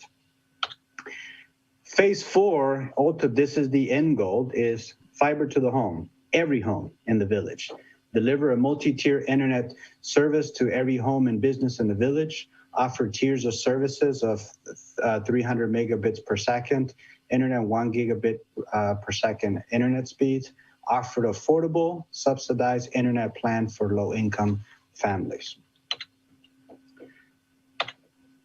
What would a municipal broadband utility offer? High-speed internet service. The tech support community, we would have in-house basic support and community of services providers. We'll be working with local entrepreneurs to create that net of service providers. So think of the Yellow Springs Geek Squad. I know we have several in town. This would help expand their service offerings. What does it mean for the residents? In using Ellis Jacobs' terms, it's faster internet at a lower cost. We're looking at creating cost savings for our residents. Our internet plans in Yellow Springs are not cheap because we have very few market players. So they get to set their rates and hike up their rates whenever they want. In the case of a municipal broadband utility, these rates are approved by council. And so we couldn't raise our rates without any basis for them. And what we're proposing is affordable and it's sustainable. The lifeline for low-income residents, this is something that the Yellow Springs Community Fiber Group was adamant that we had to create equity by ensuring that affordability is built into the business model from the beginning. And so we continue that work in our business plan to ensure that the internet is, our internet service is affordable to those that need it. How many communities around the country are doing this? In 2016, the SpringsNet people reported that 89 municipal fiber to the home networks existed in the US. Vice had a news story that more than 750 American communities have built their own internet networks. With the pandemic, there's even more community-owned networks coming online because there's such a demand in the market. This is where the market is just not meeting the demand. So we're not a lone wolf in this game. There are communities that have done it and done it well, and they are creating significant value for their communities. What's their strategy and timeline? This is a conceptual strategy. We plan to bring a robust business plan to council at a future point when council will consider establishing the municipal broadband. So some of our figures are intentionally left. We're not disclosing a lot of the figures because we want to save that for a later meeting. We also want to preserve the integrity and the confidentiality of the business plan that we're putting together. But we're hoping to launch this proof of concept in the summer. We plan to be successful in getting the pilot project funded. So July, we'll launch the pilot area that will give us a proof of concept, build a revenue stream to pursue a revenue bond. One of the ways, the funding mechanism for the fiber to the home program has been considered is a revenue bond. So there are port authorities, and the SpringsNet people met with the port authority. They were very enthusiastic about funding this development through a revenue bond. By us establishing a revenue stream and showing the proof of concept, it will make our application for revenue bonds much more competitive, and it'll give the lending institution greater confidence in investing in our project. So security and financing bond at the end of the year is the goal. This would allow us to establish a core customer base, or by that time we would have some customer base and have created revenue streams. Secure revenue bonds backed by demonstrated revenue streams of new service. And then at some point in 2022, build out the network and build it in phases. And as we're building out in the community, we will add customers on. What is the market opportunity? Scott and Tim have done a great job at working the pro forma. Based on their work now and their work spanning what is now 5 years, this development could cost to build $3 million with a $4 million total debt payment over 20 years with a revenue stream of $13 million. So just basic math there, you can see that the debt, taking out the debt from the total revenue, we're looking at some some profit, if you will. So this will create excess revenues than what it will cost to build and operate. Here's the meat of it. In our simulation, we're looking at this project over the next 20 years. It would be revenue positive within 10 months or at 10 months. It becomes profitable at 23 months, and it will deliver excess value of over $3 million over a 20-year period. The assumptions that are factored in here in this simulation is that we would have an uptake rate of 65%. And that 60+% is very common across the municipal owned networks that we have studied. Their numbers were in the high 60s. So we'll feel very confident that we will have that uptake in our resident base. Not just for two reasons. One, what are other municipalities, what success have they had with their own community-owned networks, but also our survey results. We had overwhelming support for a municipal-owned broadband service here in the village from surveys that were done by the SpringsNet folks. There are also tangible benefits that their residents will get that no commercial ISP it will give them. One is the privacy of the data and net neutrality. Council discussed net neutrality values through several resolutions. I think that's a very important piece. There's how can we put a price to privacy and net neutrality, having equal access for all internet users. And that's my presentation. Brian, I'll take questions. Tim and Thor are on the line to answer the questions too. Okay. Yeah, thank you for that, Josue. I want to highlight one thing I mentioned at our last meeting is, this work goes back, from my personal experience to 2014 when we put together the Fiber Forum. We joined Next Century Cities, and there's been a lot of incredible work. Not to mention all the aspects that we have, like having a data center in Yellow Springs, owning our electric utility. I mean, you name it. And, this 7 years, I even presented at a conference in Minneapolis to talk about our nascent efforts. One of the things I'll say is I was told that these projects do take time, but, a lot of work has definitely gone into it, and I really appreciate this culmination. I think we should maybe take a few questions, comments, but this is an ongoing discussion and we do still have quite a few other agenda items. So do we have any questions, comments at this point? Okay. Tim and Thor, did I miss anything? Well, I would like to add that as part of the research I've done in the last couple of months, I did an extensive interview, phone calls, and surveying of 4 municipalities that have already done this, being Hudson, Ohio, Wilson, North Carolina, Cedar Falls, Iowa, and Waverly, Iowa. They all had high take rates, rates of exception, 65% or better. They were all very adamant in their success, and especially Hudson, Ohio, is the closest in size to Yellow Springs. And I would gladly pass on any of these contacts to any of you that wish to contact them. They're very open and willing to discuss their success. Thanks, Tim. Anything else? Yes, excellent, exciting. Thor, was that a hand to add something or more cheering? Okay. Well, just to point out from where I sit, and I know this has been going on for a long time, but I don't remember council ever voting to create a municipal broadband utility. I know people wanted it, and we've gone from COVID money, just getting wireless internet to help people out during COVID, to now full blown, we're launching this broadband utility.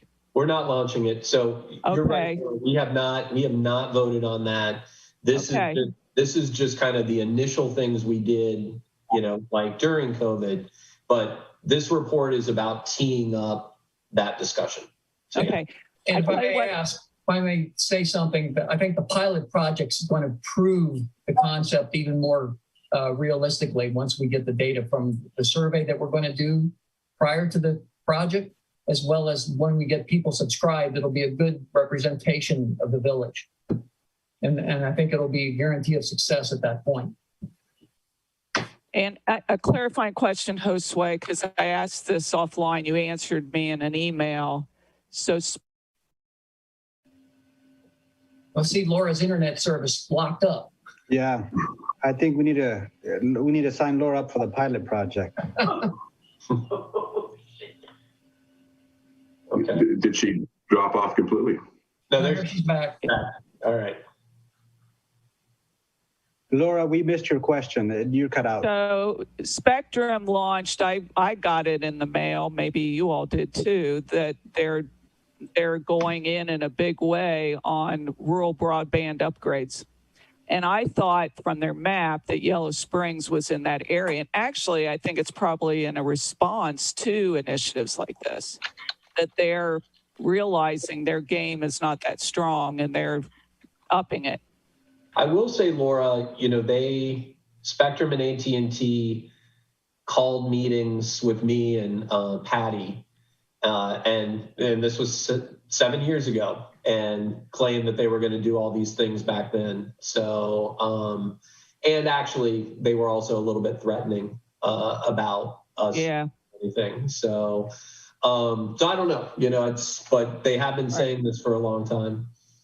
But I know I'm the questioner and the skeptic, but I tell you what I love about this is net neutrality and privacy, which they will never give you. Right. The data mining and the data retention that ISPs normally do, and they don't have to divulge it, is very threatening. And I think that will go over well with the citizens of this village. I do too. Yeah. Thor, I chime in. Question. Yeah, go ahead. Apropos to Laura's point, when would we expect to have enough information for staff to come requesting a vote on pursuing community-wide broadband? I would like to have the pilot project funded, and we're seeking county funding for that. At that point, we would like to set up fund accounts for accounting purposes and for billing purposes to be able to track the project.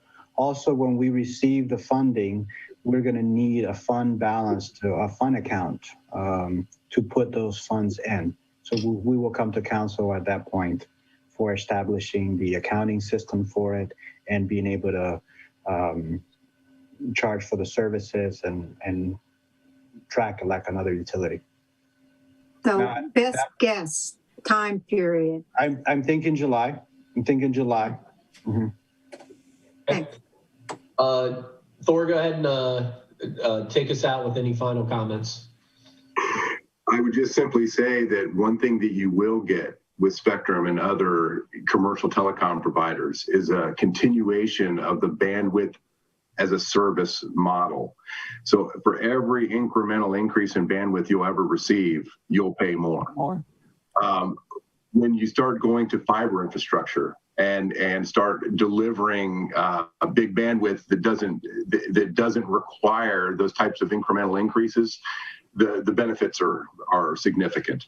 So, and I would add one other item, and that is that public infrastructure development across the Miami Valley and throughout Ohio is exploding right now. With additional dollars coming as a result of the CARES Act and other legislative initiatives, municipalities everywhere are just battling to get a handle on fiber projects of their own.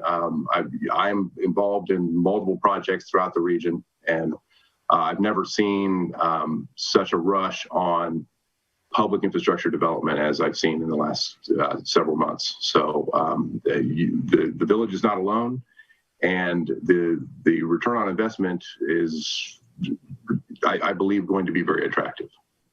Thank you. All right. Thank you, Thor. Thank you, Tim. Thank you, Josue. Great report. And I know we'll be hearing more soon. All right, we're going to move into old business. And first up, Josue, we're going to talk about the Juneteenth holiday and whether and considering making it a paid holiday. Thank you, Brian. We have a lot of support from the staff that making Juneteenth a paid holiday. It's a lot of support of making that a paid holiday. Not a whole lot of support for using a current holiday or substituting a current holiday for Juneteenth. So I've included in my memo. Is there any questions that you or council may have that I may answer? I have a question. What's the value of the services of the village employees on a daily basis? Do you have any idea? The value, well, it varies. It varies by activity or by department. If we would have to put a number for the whole government operations, we can get at an economic value. What does it cost us to operate in a day? The thing to consider there is that there are many positions that are salary or budget salary wise. So if an additional holiday does not cost us an additional cash outflow because it's part of their salary. This would be another day that if they're working, they will be getting paid. So that's factored into the salary. The folks that are that would cost us cash outflow are the employees that are not eligible to take holidays, and that is public safety personnel, the police officers.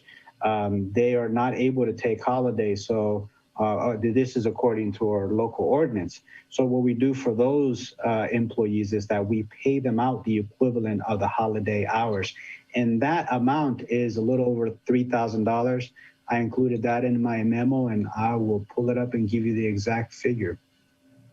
Well, I guess what I'm saying is, you know, you've written it that it's only going to cost us $3,674.40. But looking at it from the citizen's point of view, they're losing the value of a day's worth of work for all those village employees. So what is that value that the citizens aren't getting served on that day by those employees except for the skeleton staff? Yes, and I can provide that number, but from a budgeting perspective, it's not going to cost us more. It's factored into the salaries. Oh, I understand that concept, but people are losing a whole day if they need to do business that day. And I've run in.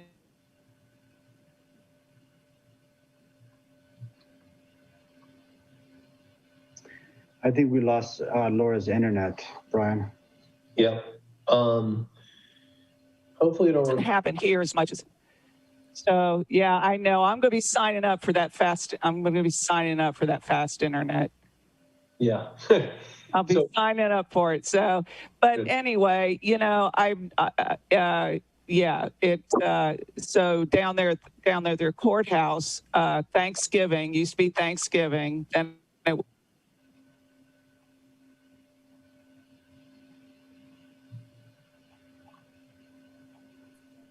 You think we should come off camera to try to save bandwidth? Giving week. I'm just saying, where do we stop? And so that's why I'm in favor of switching out. We have 2 days that are really more like PTO days, personal days. They're not federal or state holidays that we've declared. And I would prefer to switch one of those out for Juneteenth. Okay. Any other questions or comments? I'd like to clarify what Laura just said. Is she saying that we should direct the choice of that, or that the employee can make the selection? I'm open to Josue suggesting let the employee or the entire staff decide. Well, I think what Josue said is that there's not much interest in swapping a day. If I understood that. That is not surprising. I probably could have said that without a poll. Yeah. Okay, well, let's also keep in mind, like, the state, which is Republican controlled, is also talking about additional paid holiday. So yeah, I mean, there's a reason why communities and states are talking about this. It is really important. Okay, any other comments or questions? One that I have is, Josue, if we do agree to do this, I think it should follow the way that Bill 334, Senate bill, has done it, where they delineate holidays that fall on the Monday versus falling on the actual day. I'm pretty sure they've classified Juneteenth as falling on the Monday. Okay, so if there are any other questions or comments before we, I guess, take a vote. Okay, so I will make a motion to support the proposal from our village manager to make Juneteenth an additional paid holiday for the village of Yellow Springs. Is there? I second that motion. Okay. And Judy, if you can call the roll, please. Yes. Krieger. Yes. Stokes. Yes. McQueen. Yes. Curlis. No. Hausch. Yes. Thank you. Okay.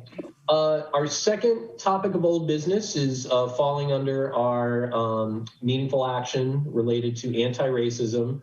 And I believe we are ready to have a final conversation about the pilot program to decriminalize minor misdemeanors. Josue, maybe you can start this conversation off, and then we'll see what questions and comments we have. Great, thank you, Brian. And I want to start off by talking about a little bit about other initiatives too, because when we were tasked by council to look at our operating procedures and how we approach our work, what opportunities are within our work and our scope of duties that we can improve the system. So Chief and I have been working diligently to identify those issues and make changes where appropriate. So I'm going to share my screen because we've outlined a couple of things for this presentation. So let me pull that up. And Chief has joined us for this meeting as well. So first, I want to start off by talking about the 8 Can't Wait. This is a national campaign designed to put in more restrictions on the use of force through detailed language within policies and procedures. There's much work to be done by that across the nation. The police department here is continuing to find and implement alternative solutions to the traditional policing methods. I'm happy to report, and I reported this months ago, that we were compliant with the 8 Can't Wait campaign. I know there was a narrative that started circulating that we weren't considering chokeholds or warning shots or all those things, and that wasn't the case. We were compliant with those 8 Can't Wait policies. So we're excited to meet that standard. We're also part of the community's policing initiative, and we recently, a couple council sessions ago, shared our compliance certificate that we are compliant in meeting those standards of the Ohio Collaborative on Policing. So that's a badge of honor for us to meet those standards. On uniforms, there's been a longstanding concern about the weaponry or the tools that officers use on their vest, and for the 2021 budget, council had authorized us to revisit those uniforms and make some changes to come across as more welcoming, less threatening, and whatnot. So beginning of May 1st, the YSPD officers will no longer carry the acquired equipment on their vest. Having the equipment displayed at eye level on traffic stops can feel intimidating to many people. So we've moved a lot of that gear down to the belt, where folks, as they're interacting with officers, are seeing the officers and not distracted by the big taser gun and the magazine of bullets. So that's a positive change we made to the look and appearance of the officers. Chief is also pleased to announce that there are new programs that are exclusive to our police department. We do an effort to combat racism in the police department. What they include are the Designated Crisis Officer Program. This is one of our programs, as some of our very successful programming have been, was brought by a village resident, Kate Hamilton, brought this modeled, and so we've executed the model. We're testing the model where an officer who's on duty is placed on plain clothes. And plain clothes, we're not talking about baggy jeans or things like that. They're still dressed in a attire that's appealing, but they are plain clothes, and they're on primary calls for services, and they're responding to those calls where it would help the relationship and the encounter with the resident to appear less threatening. So particularly the mental health crisis. The program's currently well, and it's an excellent de-escalation technique in providing someone with immediate help. We've also got the Training Advisory Board. We've created this advisory board, and that's to review the trainings that our police departments are engaging in. So Brian, the JSCC, with the help of Kevin Stowe, Kelly Ann Tracy, and others, we started rolling out the anti-bias training program, and we did that successfully, and we've been able to add more offerings to the training program. Now that we have this board, the board members will research and provide the department with recommendations that focus on training related to bias, responding to mental health crisis, de-escalation strategies, anti-racism actions, and policing community engagement practices. We've also launched a program called the YSPD Suspended Driver's License Assistance Program. We have several residents that are repeat offenders to driving under suspension or driving without a license. And so we don't want to keep digging or putting them in a deeper hole or keep digging them in a crisis. We want to help folks. So this program provides information, accurate information from the several entities that have holds on these licenses, on suspended license, and we provide assistance to those individuals that cannot obtain a driver's license due to the history of reconciled citations or illegal action. Some of the folks that are driving under suspended license, they don't even know why their license are suspended. They had an infraction that they can't track down. They don't know who to talk to.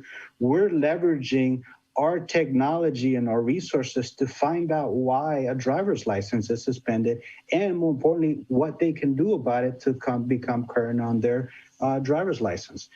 So things vary from unpaid tickets to failing to appear for an incident. And this information, we are part of the collaborative where we share the DMV driver's license information. So we have access to the data for the drivers.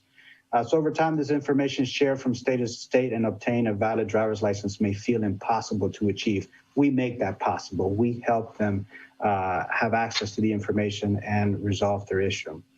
We're also working with the JSCC in an effort to eliminate the pretextual traffic stops in the village. We've made the changes. We made some changes in January 30th of this year, primarily because we're looking at these minor traffic infractions, and we didn't have any citations for them. So on the 5 that are listed, that is the plate light in the tail light, loud music, items dangling from rear view, exhaust noise, broken windshield, and tinted windows, we went looking for the data and said, what are these stops? How often are we doing them? Who are doing them? What are the circumstances? And our data showed that we didn't have any infractions for these types of any citations for these type of infractions since 2018. And so in practice, we were not executing. Now we've formalized, and then we want to take it a step further by ensuring that these are not used as a probable cause for stop. They may come up, but they may just be as you're driving next to a car, or just letting them know that they may have an issue related to these, but they would not be the probable cause for a stop citation. So the next step for us on this matter is we've got the data modeled, so we're able to track that. We're able to track the exact citation code, and every officer will be signing off on a policy to ensure that they understand what these stops are and what they can and cannot do around them. Chief is on the line. Chief, is there anything you want to add to this?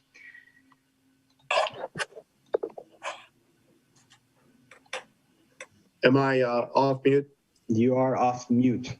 Thank you, Josue. That was a very comprehensive presentation.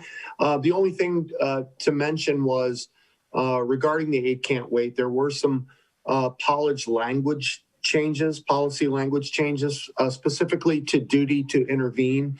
We had that there, but it has become stronger. Otherwise, the comprehensive reporting section is something that the state is mandating now in several categories. And with the help of the JSCC, we're already ahead of the game there as well. So thanks for all the support, everyone. Mm-hmm. Okay, thanks a lot. I know that Marianne had a concern about the loud music, I think, last time. So Marianne, I don't know if you want to talk about that.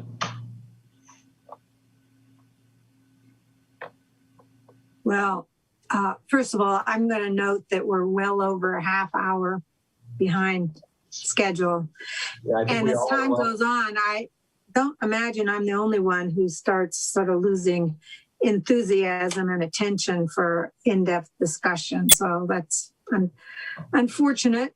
I rather doubt that the police actually make very many cite people that roar through town. But as someone who lives near Xenia Avenue and hears it, and I think it is different than someone who's missing a tail light or something, because clearly they're intentionally cranking up the noise. But at this point, I'm sort of done with this. So I'm just making that comment. Any other questions or comments?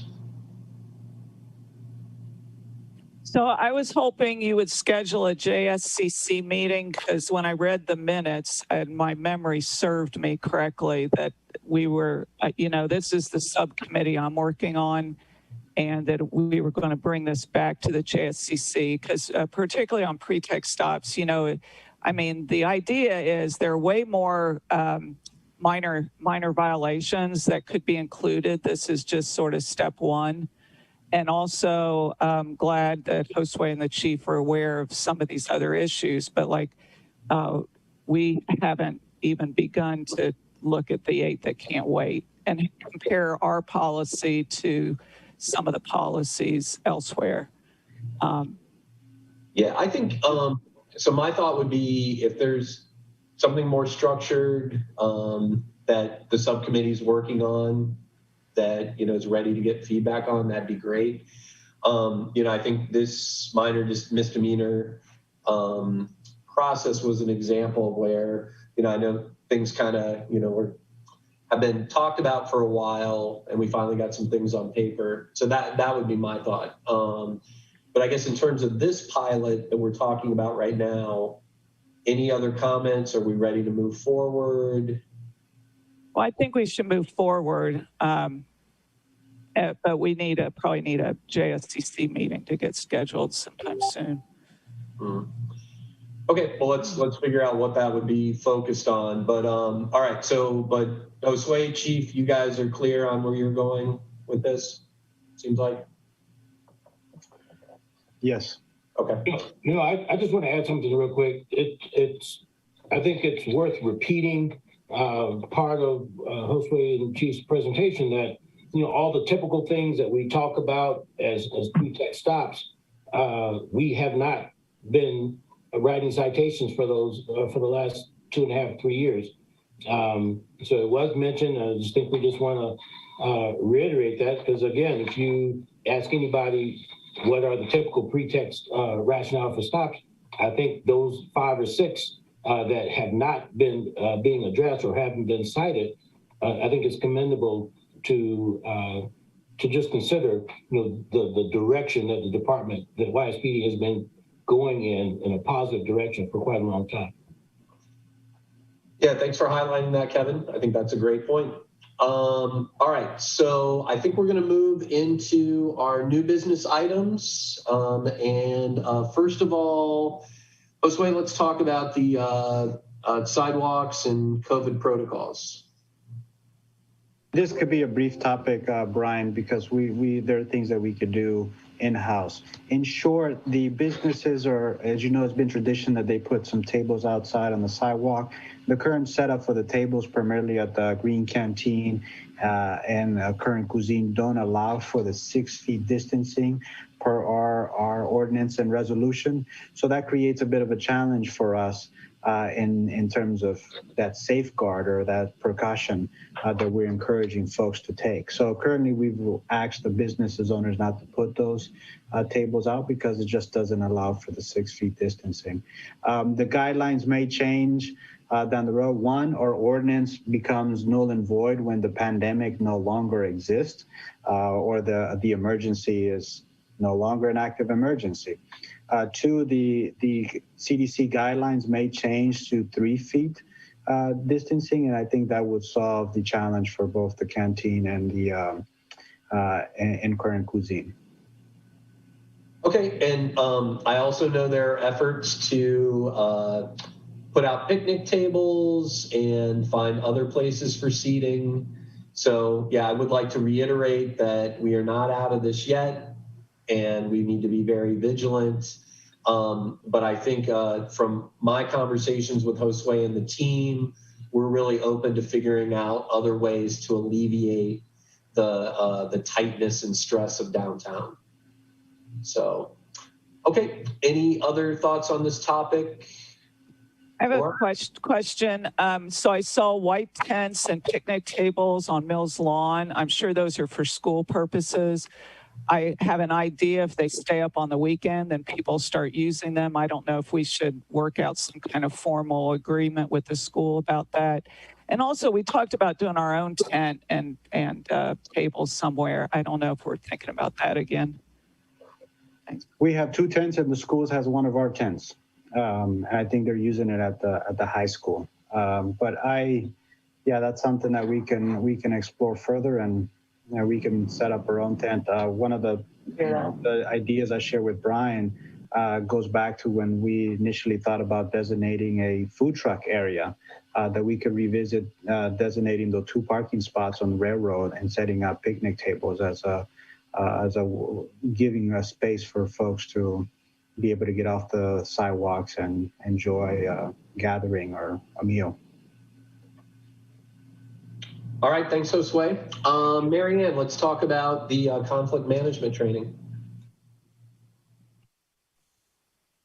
Yes, sure. Thank you. So the mediation program is at a shifting point, I would say. For those who don't know it, John Gudgel, who's been the coordinator, I think, for about a decade. Can you hear me okay? Okay. Is retiring at the end of April.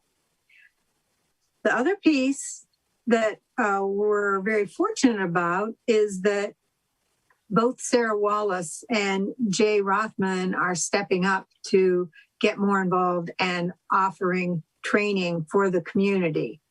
So that the first training is Tuesday evening, April 20th, for people who either are part of the mediation program or just want to find out more about it. It's not really a training, it's an information session. The training itself, which is called Got Conflict, and Jay Rothman is calling it leaning into conflict, is 2 nights, an hour and a half each, April 27th and May 4th. Those are both Tuesdays. The focus of this is how we as people deal with interpersonal conflict. That's the focus. So it's not focusing on anything that's actually going on within the village or probably between any 2 people. It's looking at internal, how we deal, how we process, how we see, how we understand, and how we respond to conflict. A lot of it is about learning how to listen.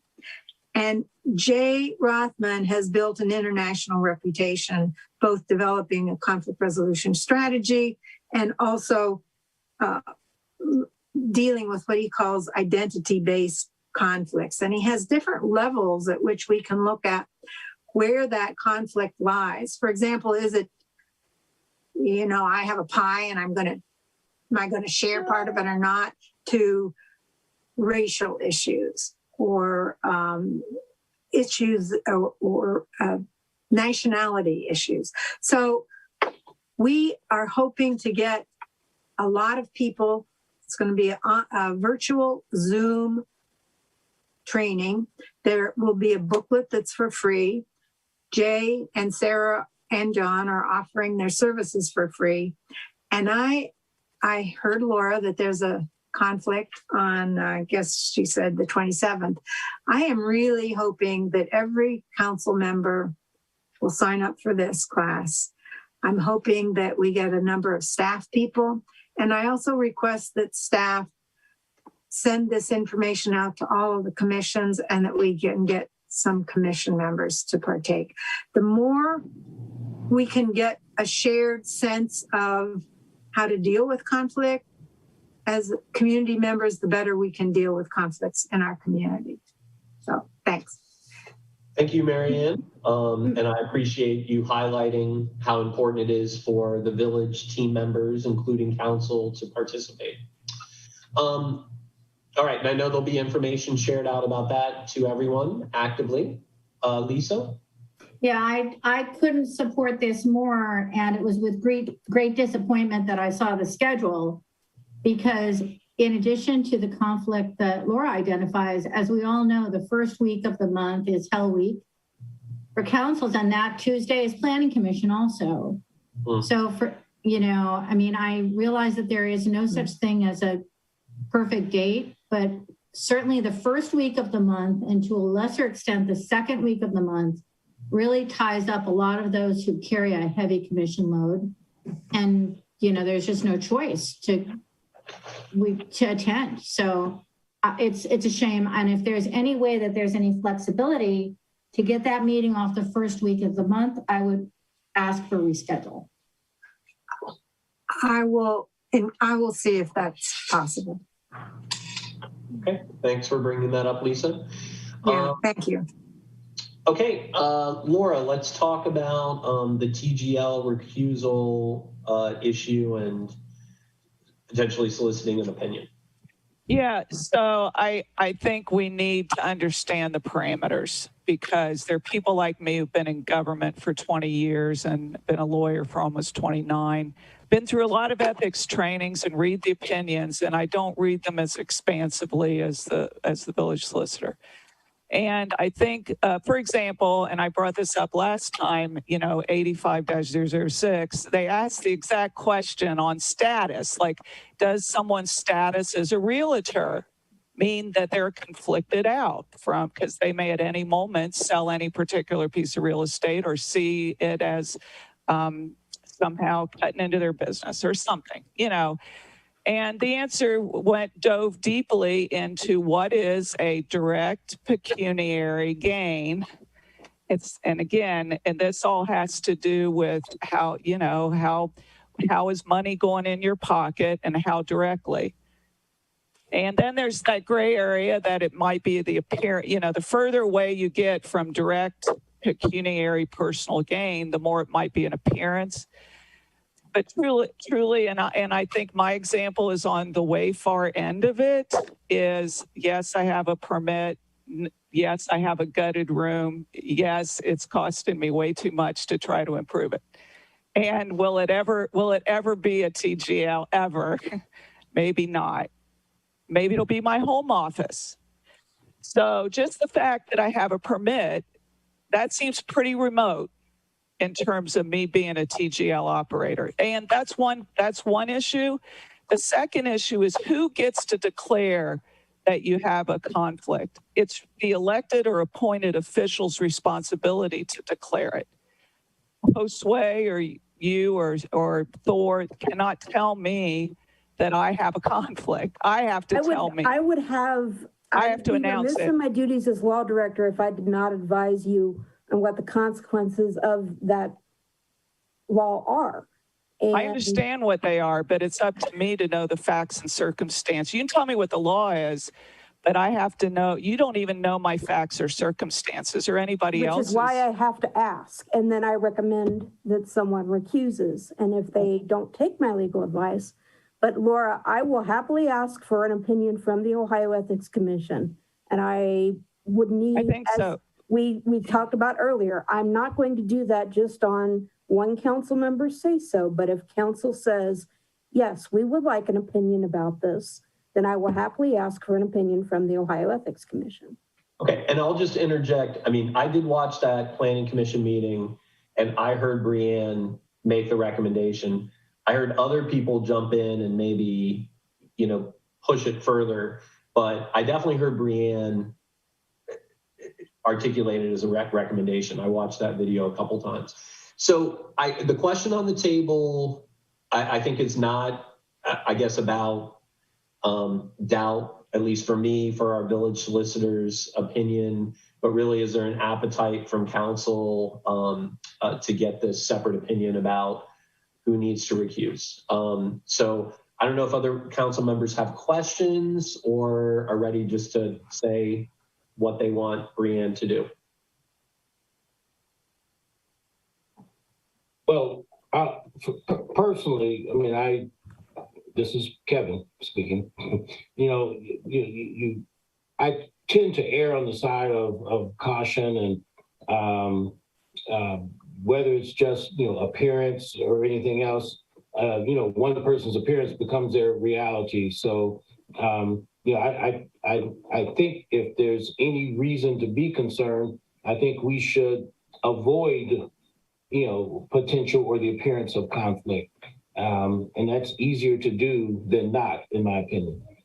So I would like to get a full, if it's going through the auditor or whatever we need to do to get, a final resolution or a particular resolution on the particular situation, I'd be interested in getting more information. Okay. I would agree. And, part of it, though, is I always think, well, you don't want to make a decision based on one particular person's circumstance. So, Laura, you're framing it on your particular circumstance, but down the road, it could be a different person, not you, a different circumstance. So if we have the opinion, then we'll have it. It removes the personal nature of the argument. That's my opinion. Okay, Marianne. I think the fact that Laura has apparently taken out a permit to have a guest lodging indicates that that's something that she apparently wants to do, or she wouldn't have done it. And to me, that indicates that there is a potential conflict of interest. And I think she should recuse herself, and I don't think we need to look into it. Okay. So I'm hearing 3 council members say, let's look into it. I'm going to say that I will be clear that I'm going to be in the, let's go ahead and ask for the opinion. But I will be clear that there's another conversation here, which we're not going to be able to get into completely tonight because a lot of other topics that I'm surprised had to be talked about so extensively were. But I will say this constant, Laura, challenge of the village solicitor, I mean, we have to address this on some level. And so I'm going to say, yes, let's get an opinion this time. But I also want to be clear that I trust our village solicitor. I am not questioning those opinions. I think they are well articulated and they have a long history that goes back to Chris Conard. But that being said, I guess I feel like at this point, it's just easier to put it to rest by getting an opinion. Okay. Brian, if you don't mind, let me say as well, I mean, I agree with Brianne's opinion. I just personally don't see as much gray area as we're discussing. If it were me, I would recuse, plain and simple. Okay. All right. So let's talk about this next topic because I understand. So Brian, just to make sure, so you are saying that there's a majority support and council is directing Brianne to go to the Ohio Ethics Commission. Is that? Yes. I just want clarity. Right. And we want to make, and what the opinion needs to be about is to resolve the Matthew Kirks and the Laura Curlises and whoever else is confused. And I guess, resolving, why Judith Templing recused herself before or didn't or whatever. I don't know. I don't own property, so I don't know about all these ins and outs. Okay. I will make the request. I will just caution council that we may not have an answer by the next council meeting or by the planning commission meeting. Okay, so the next topic about council roles and procedures, we are not going to be able to finish this discussion this evening. So what I want to do is I want to frame the issues. I just want to walk through them. They're pretty straightforward, at least on paper as they were presented in the packet. I know that we'll need to have various discussion, but I'm not willing to, I guess, have more than 15 minutes of discussion on this. And I think as a side note, to Mary Ann's concern about the meeting going long, we have to all remind ourselves, that we are involved in the length of time that these meetings go on. And I will say a couple topics tonight. There was a lot of additional stuff added that I had no idea about, and I can't plan an agenda if I don't know what else people are going to pull into their reports. So with that being said, we've highlighted a few issues that have come up as complaints and concerns. The goal of this conversation is really just to gain common understanding amongst council members. I'll say a lot of these issues haven't come up in the 6 years I was on council. They're relatively new. And so I'm starting to understand differences of opinion that I didn't think about before. But ultimately, the goal is to try to resolve some of these disconnects, at least understand where everyone's coming from, and ultimately make better decisions, try to work together better, try to communicate better. So we'll see what happens. So the things that we're going to address, and I think we'll be able to talk about a few of them, are one, recognizing that as council members, the community looks to us. There's a lot of trust in what we say, even though open discussion might not suggest that. There's a lot of reliance on what we, project to the community. And so being, cognizant of that, one thing that I think we're all aware of is that we can only speak for ourselves in the same way that commission members cannot speak for the entire commission or the local government. And so related to that piece, I know we also want to talk about how we communicate with staff as well as with the public. The main message to our community members is please understand that no one council member can speak for the entire council or village. And so we'll come back to that. The second issue that we need to talk about is understanding where everyone's at with executive session, because it seems that there are different thoughts about what does and doesn't need to remain confidential. And so I think it's important, if we want to function correctly, to understand what everyone's expectations are so that we can then decide what we do or don't say in those executive sessions. A third issue has to do with the council liaison position. And I want us to have a discussion about what we think that means. I guess for me, I think the words speak for themselves, but the reality is, especially with Planning Commission, we do not define that role. Other communities have gotten to the point where they need to define that role. We have not done that. And so I want to make sure we understand what everyone's thinking there, and in particular with Planning Commission, because it's so important, what that role should be. And then the final thing is, and it was referenced before, or at least maybe a final thing, is the interaction between village solicitor and I guess council and commissions, I want to make sure that we have a common understanding. Again, I think there are different opinions about that, but at least I guess we can come to some majority opinion on, do we want a village solicitor that is proactive, or do we want a village solicitor that is more reactive? We made a specific choice when we selected Brianne. That was a different configuration of council, but I think it's important that we have that understanding. So those are sort of the main topics that we are going to approach over the next probably couple meetings. So let's go back to the top. And I guess, first of all, Marianne, I know you wanted to expand on the communication with staff, and then we'll see if there are any other comments about this part.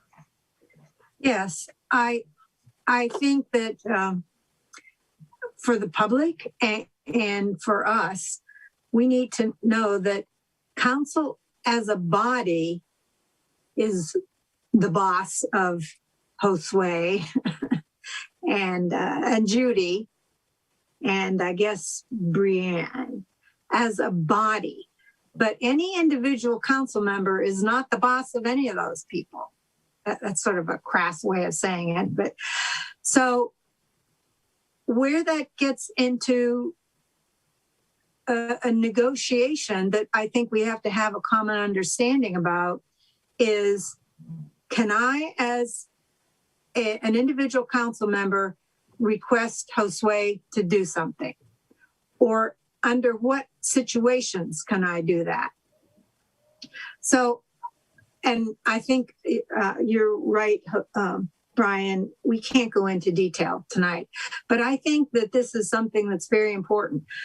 I think it's pretty easy to see that if 5 council members are coming to Josue or Brianne or Judy, all as if we're their boss and we're telling what to do, that is going to take up a lot of time. If nothing else, it's going to create a lot of resentment. So I think that I would like to continue this discussion so that we get increased clarity, because it's always going to be a dance, I think. How we approach directives to requests and directives and requests for information from staff. What are those conditions that we do that in? What are the conditions that we maybe, I might talk to Johnny because I know he's going to mow the glass farm, and this is something that we do every year. Those kind of things I want us to talk more about. Thank you. Okay, thanks, Marianne. Other thoughts from Laura, Kevin, Lisa on this, I guess, first part? Yeah, I think every council person needs to reflect on their own, what they do regarding their interactions with staff, because I'm experiencing a lot of inconsistency in messaging. And also, I really am unhappy about people characterizing me as ordering. I view myself as requesting information, requesting options, requesting that this is something of interest. And I am equally elected as you are. And what I'm experiencing is other council people, particularly Marianne and Brian, who also will pursue things they're interested in and agendas that aren't yet even on the agenda. For example, this TGL legislation, I believe it happened because Brian made a comment that he would like to disincentivize TGLs. And then suddenly we have legislation that staff ran with. I don't remember voting on it. I don't remember us saying we want to revise the tax statute, So I just want to say, let's reflect on how everybody tries to move their agendas forward. Thanks. Lisa or Kevin? I would just simply add, I don't feel confused about operating procedures. I'll have conversations with staff. But there's nothing I think that I can think of that is substantive that I've been involved with that wasn't, part of a council decision to direct activity. And I think Josue has been very clear about that. He offers opportunities for us to direct them, and they're packaged or presented in such a manner, again, that the MO, if you will, seems clear. I will submit that perhaps sometimes the content of requests can probably land on one's desk differently than a different request. But having said that, I am comfortable, with what I perceive as the current intentional mode of operation. That is, Josue manages the staff and directs the staff, and the one link that we have with staff is the village manager, Josue Samaron. All right, thanks, Kevin. Lisa Greer? Yeah, the majority of initiatives that I see myself kind of working on, outside of what we have on the council agenda relates to commission work, in particular Art and Culture Commission, which we report to council. I've developed a real intentional way of not going directly to any staff until I run ideas through Josue. And sometimes Josue says he'd prefer for me to come through him, and other times he says, work directly with this person. And I think that's been helpful for me to accomplish these initiatives with the commission. That's where most of my, maybe things that you could say that we're moving forward on, like some of these banner things that didn't come through council, and council didn't say, hey, let's do banners, the commission did. So that's an example of the way I've worked with Josue and the staff. Okay, thanks, Lisa. So I think good comments. I think we're generally on the same page, but maybe since maybe it's not always clear what council president does, I really like Laura's example, because the TGL thing and disincentivizing people taking housing off the market, definitely not something new. Kevin Stokes, I think, was one of the first people 2 years ago that raised the alarm about this. And we've been talking about it for a long time. But the way that my role works, I think, and I think it's appropriate, is when I hear all council members saying, we need to act in a way that will stop this from becoming a real problem. I have the ability to hear that, connect with Brianne and Josue, and get it going. And I think that's not my agenda. And honestly, I think you'll find it hard to see anything that's really my agenda. I listen to what I hear.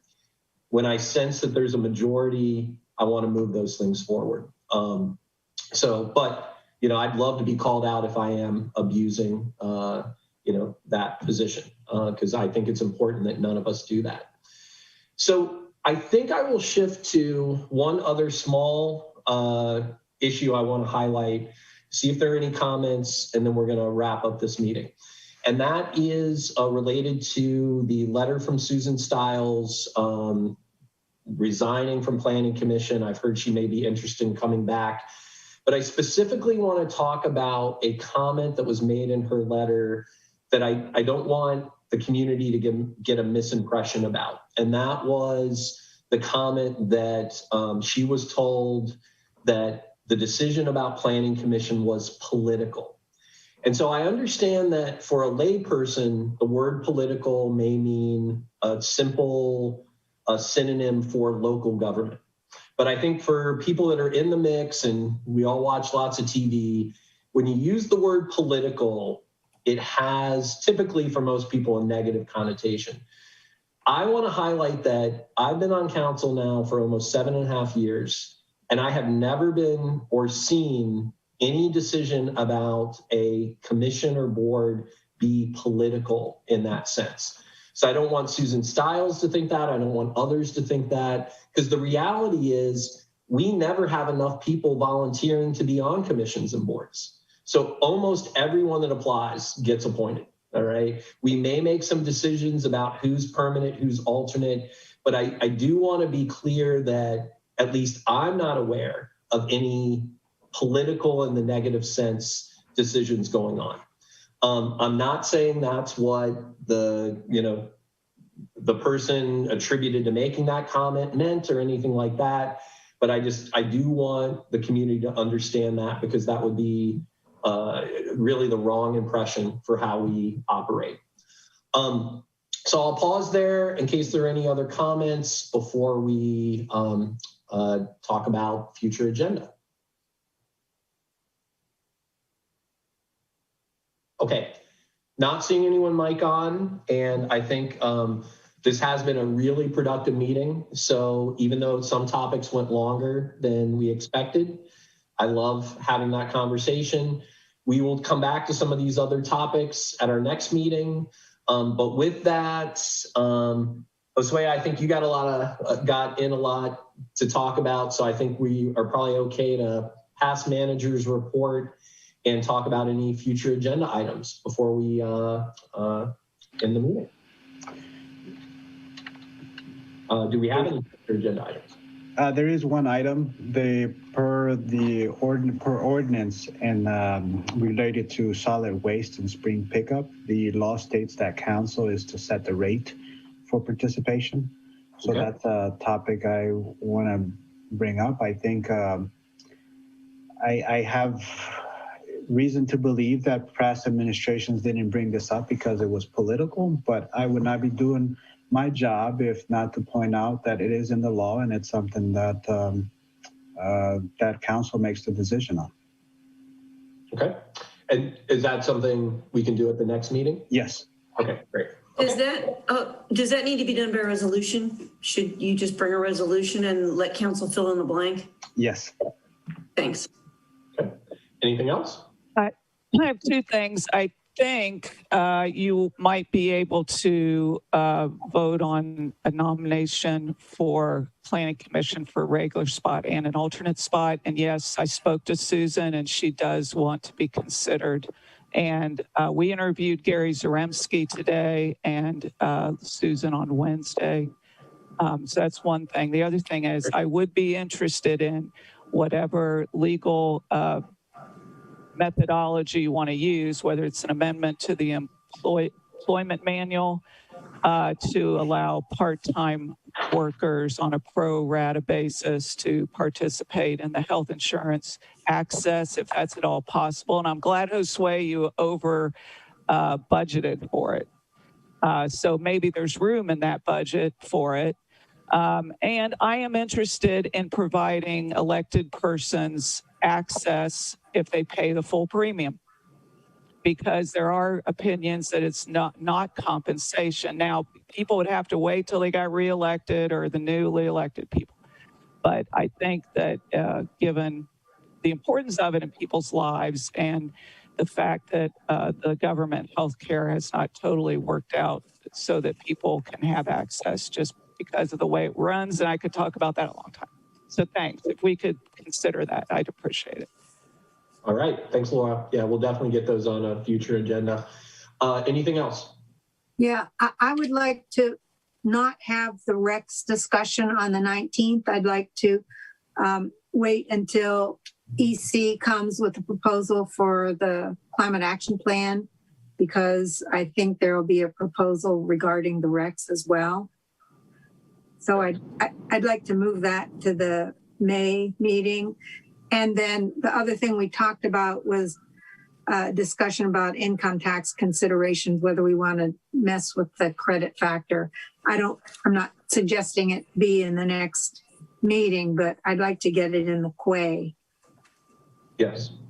Yeah, and I think related to that, I believe Josue and the team can get together some scenarios of what different percentages could look like. Great. Josue, on the Rex thing, is there much harm in waiting to consider selling those? Do we lose much or? No, I would just need to go back to the market to get a relatively close price as the market changes. Okay, cool. Anything else? For April 19th, depending on what Planning Commission does at its meeting on the 13th, you may have the first reading on the 1262 amendments, which are related to the TGLs. Okay, great. And then also I do want to flag that at the next meeting where Brianne had mentioned bringing forward something about the DORA, the designated outdoor recreation thing. So I do want to flag that for everybody because it's part of the strategy to deal with de-stressing the downtown and COVID.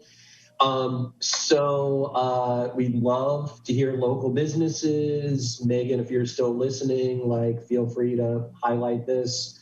And also our residents' thoughts about it. But it could be a really good thing to support the recovery. So anything else before we adjourn? I just want to reiterate, see that there is plan for the April 19th, the update from Inclusive and Resilient Yellow Springs, and just want to say that is real. We still want to come before council. Okay. Thank you, Judy, for putting that there. Thank you. You bet. Okay, so I will then entertain a motion to adjourn. I move that we adjourn. Second. All right. I think we got everybody in the mix. So all those in favor signify by saying aye. Aye. Thanks, All right. Brian. Thank you, guys. Everyone. Have a good night. Good night, everybody. Good night. Bye-bye.